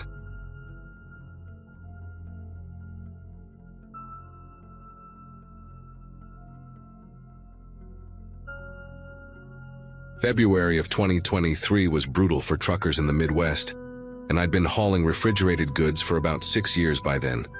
Most people think long-haul trucking is just endless highway and bad coffee, but after you've logged enough miles, you develop a sixth sense for when things aren't right. I was running a load of frozen seafood from Boston to San Francisco, pushing through Nebraska on I-80 when the weather turned nasty. The forecast had called for light snow, but what rolled in that night was a full-blown whiteout that had me gripping the wheel hard enough to leave marks. I'd already passed Grand Island when visibility dropped to maybe 20 feet, and the smart move would have been to pull off at the next rest stop. But the load was time-sensitive, and dispatch was breathing down my neck about delivery windows. Plus, I'd driven through worse storms before, or at least that's what I kept telling myself as the wind started pushing my trailer sideways. Around 2 a.m., somewhere between Kearney and North Platte, I noticed headlights in my mirrors, 4 sets, maybe 5, maintaining a tight formation behind me. At first, I figured it was just other drivers using my taillights as a guide through the storm, which happens all the time in bad weather. But something about their spacing was too perfect, too synchronized. They weren't riding my bumper exactly, but they were close enough that I could make out the outline of their rigs through the snow whenever the wind let up for a second. What really got my attention was how dark they were running. No marker lights, no company logos lit up, nothing but their headlights cutting through the storm. I tried reaching out on Channel 19, the standard trucker frequency, asking if anyone needed help or wanted to form a proper convoy to get through the weather safely. Dead silence. Not even static, just nothing, like my CB had suddenly stopped working. I switched through several channels, even tried the emergency frequency but got the same result. Complete radio silence from the trucks behind me. The weird thing was, I could still pick up chatter from other drivers ahead of me, complaining about the conditions and warning about black ice near the next exit. So my radio was working fine, which meant these guys behind me were deliberately staying quiet. I tried speeding up gradually, pushing from 45 to about 55, which was already risky given the conditions. They matched my speed perfectly, maintaining that same eerie formation. When I eased off the throttle, they slowed down too, keeping that exact distance like they were attached to my rig by invisible cables. My fuel gauge was sitting at about a quarter tank, and I knew I'd need to stop soon at the Flying J about 40 miles ahead. But the thought of pulling off with these silent shadows behind me made my chest tight. The snow was coming down harder now, and I could barely see the road markers that usually guide you through these plains. That's when I noticed something else that made my gut twist. The trucks behind me were all identical. Same model, same color from what I could tell. Probably Freightliner Cascadius in that generic white that rental companies use. No company names visible on the doors. No DOT numbers that I could make out, nothing identifying at all. I'd been driving long enough to know that even independent owner-operators usually have some kind of marking on their trucks. These were ghosts, plain and simple, and they were hunting in a pack. I reached for my phone to call my dispatcher, maybe get some advice or at least let someone know what was happening, but I had no signal. Not unusual out here in the middle of nowhere, especially during a storm, but the timing felt too convenient. Then they started getting creative with their positioning. Two of them pulled up alongside me, one on each side, while the others stayed behind. They were boxing me in, a classic aggressive driving move that usually means someone wants you to pull over. But out here, in the middle of a blizzard at 2:30 in the morning, with no legitimate reason for anyone to want me to stop, every alarm bell in my head was going off. I knew about the stories every trucker does. Cargo theft rings that operate on isolated stretches of highway, using multiple vehicles to force drivers off the road. They go after high-value loads, electronics mostly, but seafood can fetch good money too if you know where to fence it. The trucks beside me were matching my speed exactly, close enough that I could see the drivers were wearing baseball caps pulled low. No faces visible in the darkness of their cabs. They weren't trying to pass, weren't falling back, just maintaining that threatening presence.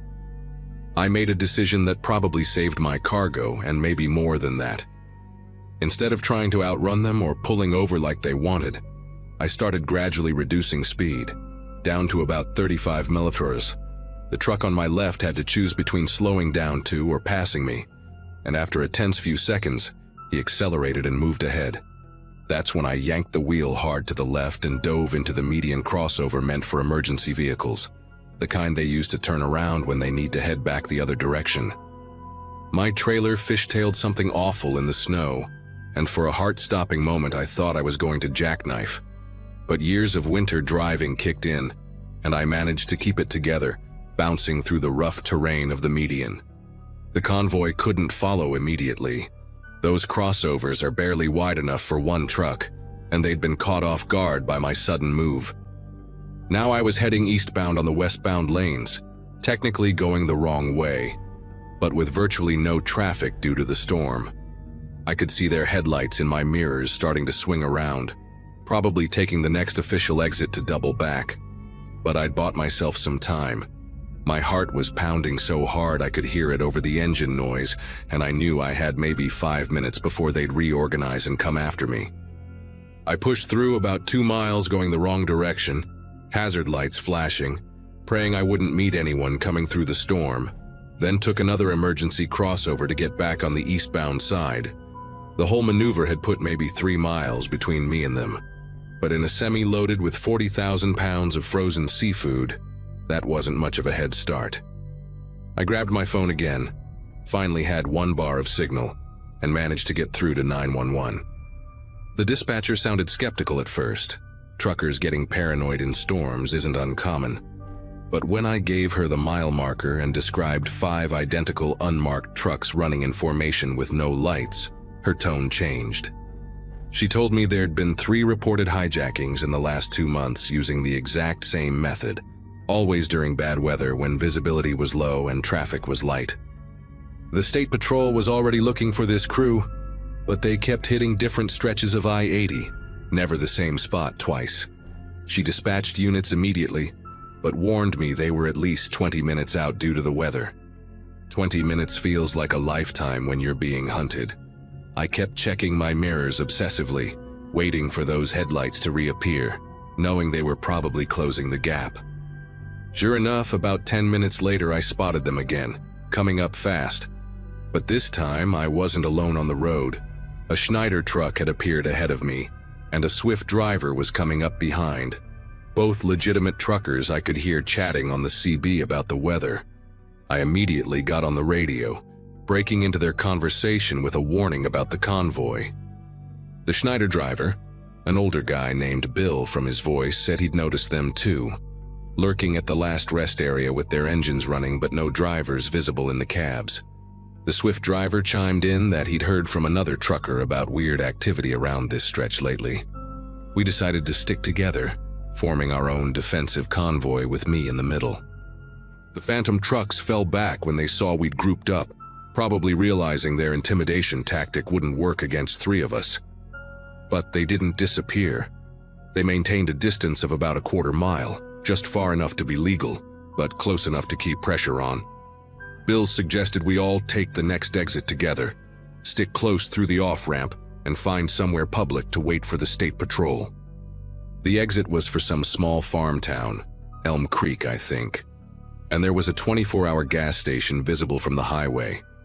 As we signaled for the exit, the Phantom convoy suddenly accelerated, and for a terrifying moment, I thought they were going to ram us. Instead, they blew past at probably 70 mph, dangerous as hell in those conditions, and continued west on I-80.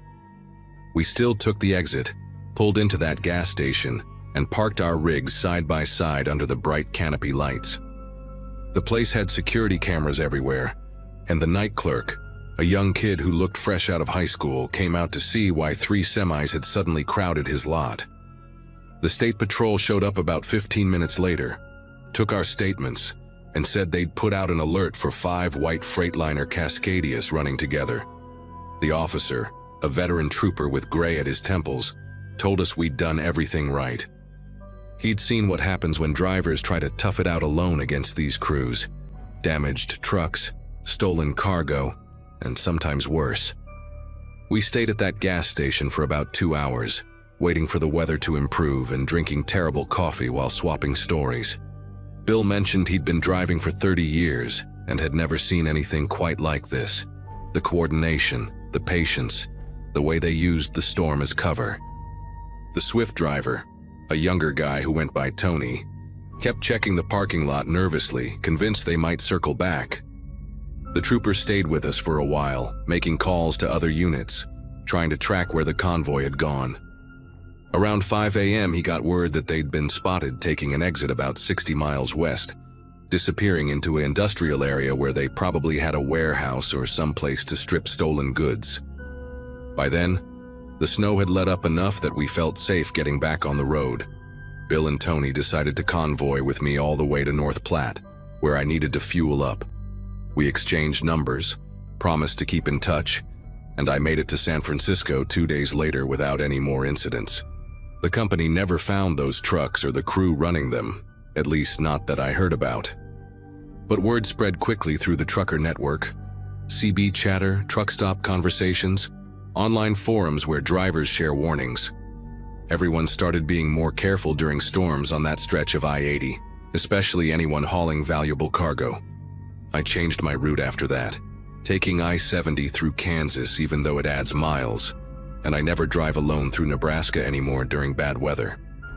Some might call me paranoid, but they didn't see those 5 sets of headlights maintaining perfect formation in a blizzard. Didn't feel that calculated menace of being hunted on an empty highway. I still haul freight, Still love the freedom of the open road, but now I know there are predators out there using our own tactics against us. The Phantom Convoy taught me that sometimes the most dangerous things on the highway aren't the ice or the wind or the mechanical failures we all worry about. Sometimes it's the other drivers who see you not as a fellow trucker trying to make a living, but as prey.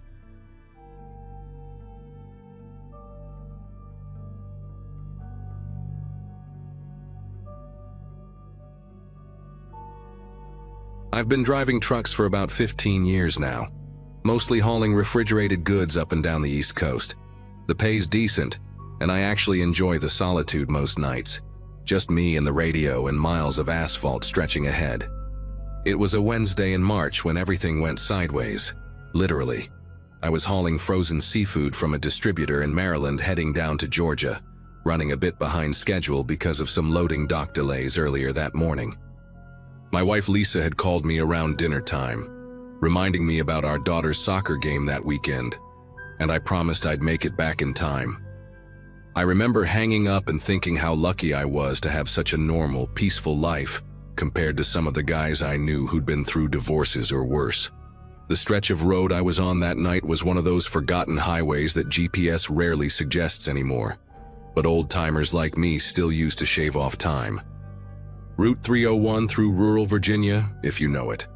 Nothing but pine trees and the occasional deer for company. Around 11 p.m., maybe closer to midnight, I came around a bend and saw something that made me ease off the accelerator immediately. About a quarter mile ahead there was a sedan. Looked like a Camry or maybe an Accord, hard to tell in the dark, parked completely sideways across both lanes, hazard lights blinking that rhythmic amber warning. My first thought was accident.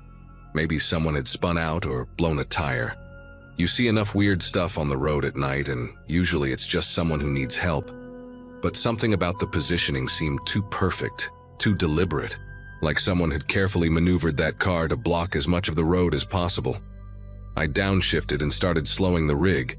18 wheels don't exactly stop on a dime when you're loaded with 30,000 pounds of frozen shrimp and crab. The shoulder on both sides was basically non-existent here, just drainage ditches and thick pine forest pressing right up against the asphalt. As I got closer, maybe 100 yards out now, I flicked on my high beams to get a better look at the situation.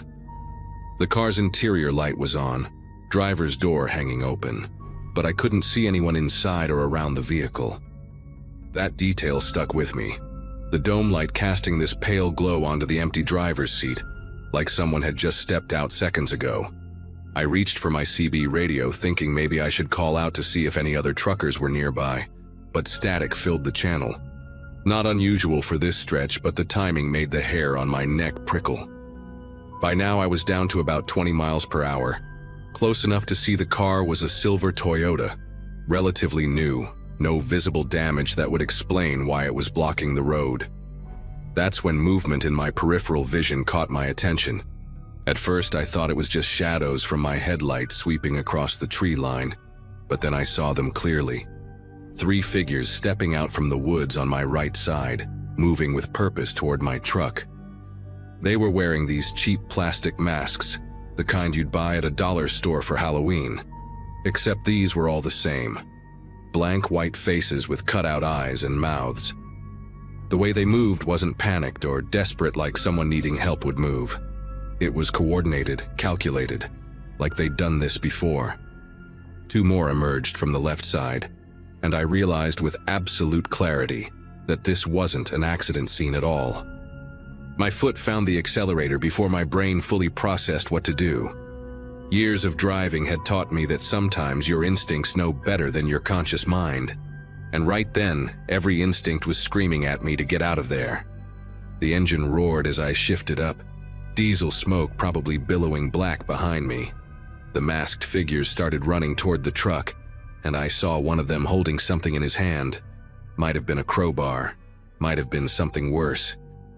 The gap between my truck and the sideways Toyota was narrowing fast, and I had maybe 2 seconds to decide whether to try squeezing through the narrow space between the car's front bumper and the ditch, or just ram straight through. The guy closest to my driver's side was reaching for the door handle, and I could hear him shouting something to the others, his voice muffled by the mask but urgent, angry that I wasn't stopping like they'd planned. I aimed for the Toyota's rear end and floored it. The impact wasn't as bad as I expected. The car spun away like a toy, metal screeching and glass exploding as my truck's massive front end connected. The momentum carried the sedan into the right side ditch with a horrible crunching sound. In my side mirror, illuminated by my taillights, I saw two of the masked men diving out of the way, one of them tumbling into the drainage ditch. But what really made my chest tighten was seeing more figures emerging from the woods further back, maybe 7 or 8 total, all wearing those same white masks. They'd been waiting deeper in the trees, probably expecting me to stop completely, and then surrounding the cab. One of them threw something at my truck. Heard it clang off the trailer. I kept the pedal down, watching the speedometer climb past 60, 70, my whole rig shaking from the impact damage but still running strong. For the next 5 miles, I didn't slow down once, constantly checking my mirrors for headlights. My heart was hammering so hard I could hear it over the engine noise. The adrenaline was making everything hyper clear. Every shadow on the road looked like another ambush. Every glint of light in the trees seemed like eyes watching. I tried the CB radio again, and this time got through to another trucker about 10 miles ahead. Told him to watch out for a group trying to block the road, and he said he'd already heard chatter about something going down on 301. Apparently, I wasn't the first one they'd tried this on tonight. Another driver, guy hauling paper products, had reported a similar setup about an hour earlier, 20 miles north. He'd managed to reverse out before they closed in, took some back roads to get around. The trucker on the radio said state police were supposedly on their way, but out here in the middle of nowhere, that could mean 30-40 minutes. I pulled into a well-lit gas station about 15 miles from where it happened. One of those big travel stops with multiple cameras and plenty of people around. My legs were shaking when I climbed down from the cab to inspect the damage. The front bumper was dented and scraped. Paint from the Toyota streaked across it like silver scars. There was a deep gouge along the passenger side, where something had scraped the length of the trailer, probably when I'd clipped the car. While I was looking at it, another trucker walked over, older guy with a gray beard and a Vietnam vet cap. He took one look at the damage and asked if I'd run into them too. Turns out he'd heard about 3 similar attempts in the past month, always on quiet stretches of secondary highways, always the same setup with the car blocking the road and masked men waiting in the woods. He said they were targeting refrigerated trucks specifically, probably looking for high-value loads they could move quickly. The police showed up at the gas station about 45 minutes later, 2 state troopers who looked tired but took my statement seriously. They had me walk them through everything. The position of the car, how many masked men I saw, what they were wearing, the timing of it all. One of the troopers, younger guy with a military-style haircut, told me they'd found the Toyota abandoned about 2 miles from where I'd hit it, stripped of its plates and VIN numbers filed off.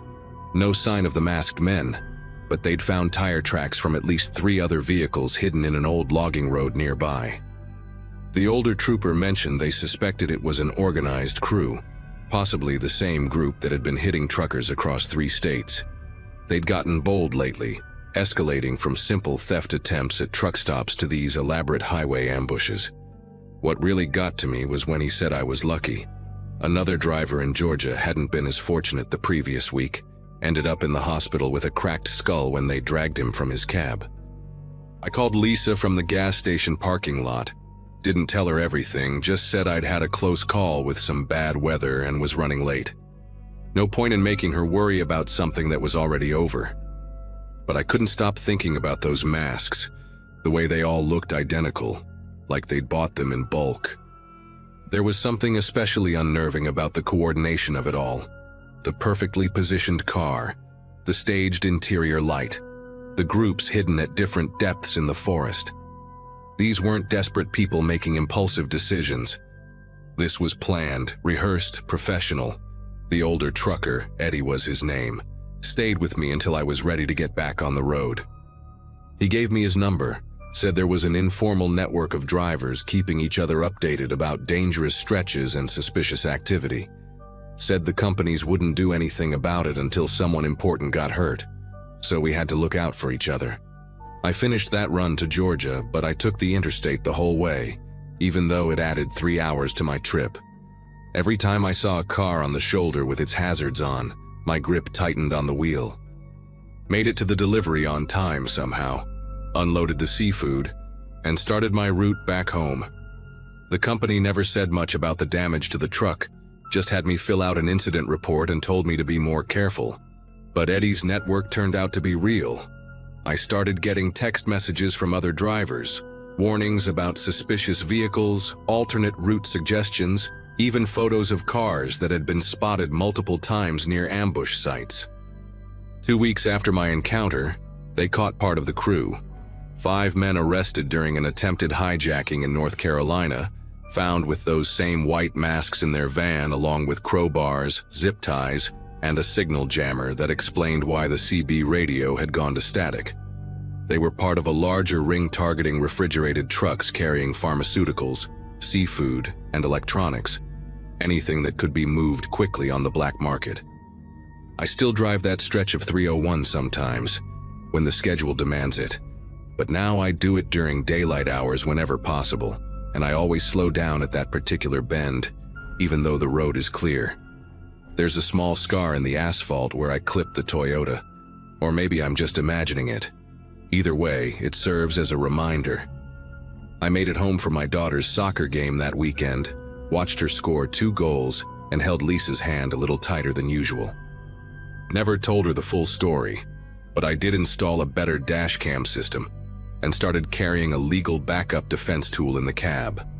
The truth is, those men in masks are still out there. Not that specific crew maybe, but others just like them. Eddie texts me sometimes with updates and the network keeps growing. We share information, watch each other's backs, and always trust our instincts when something doesn't look right. Because out there on those lonely highways at night, sometimes the only thing standing between you and disaster is your willingness to keep driving, no matter what's blocking your path.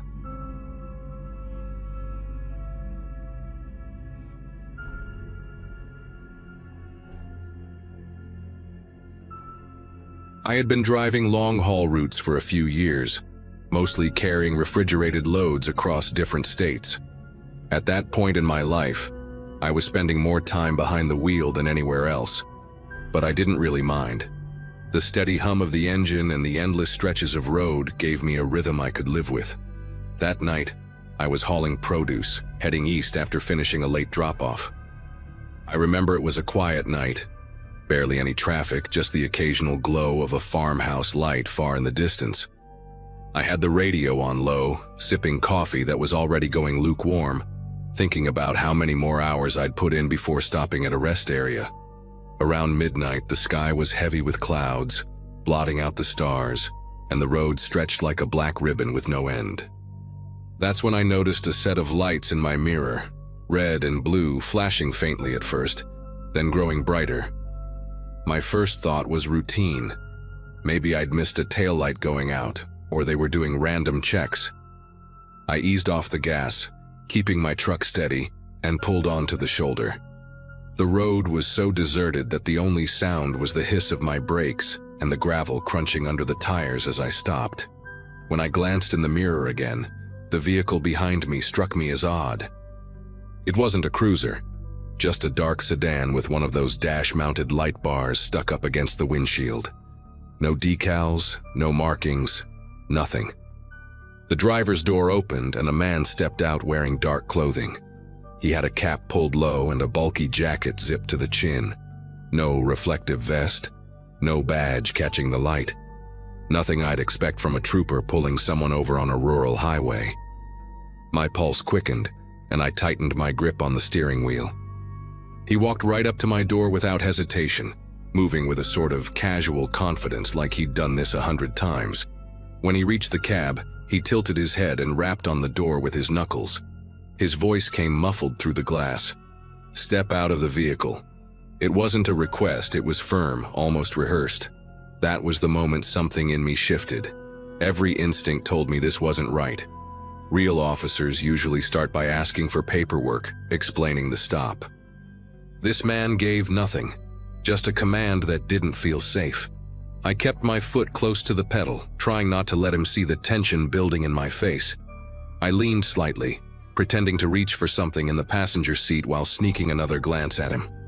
His jacket looked oversized, like it was meant to conceal more than just his frame. The way he positioned himself close to the cab, shoulders squared, made it clear he wanted to control the interaction. He repeated the same words, a little sharper this time. "Step out of the truck now." My mouth went dry. Every warning I'd ever heard about imposters on the road came rushing back all at once. Instead of rolling the window down, I spoke through the glass. I asked him to show me his badge or some identification. His reaction was immediate. Irritation flickered across his face. He shifted his weight and pressed one hand against the side of my door, leaning in closer, almost trying to peer inside. "Don't make this difficult," he muttered, his tone dropping into something harder, more threatening. My gut told me loud and clear, if I opened that door, I wasn't walking away from this safely. I flicked my eyes toward the mirror, checking the road behind us. Still no traffic, no backup lights approaching. Just the two of us stranded in that pool of my taillights and his fake siren glow. I thumbed the lock button again just to hear the reassuring click, my other hand already sliding the gear into place. He must have noticed because his voice rose, sharper now, cutting through the night. "Open the door. Now." He wasn't trying to sound like a cop anymore. It came out like a demand, almost desperate. That was the breaking point for me. I slammed my foot on the accelerator, the roar of the engine tearing through the silence as the truck lurched forward. Gravel shot out from under my tires, and in the mirror I caught a glimpse of him stumbling back, his outline shrinking in the red glow.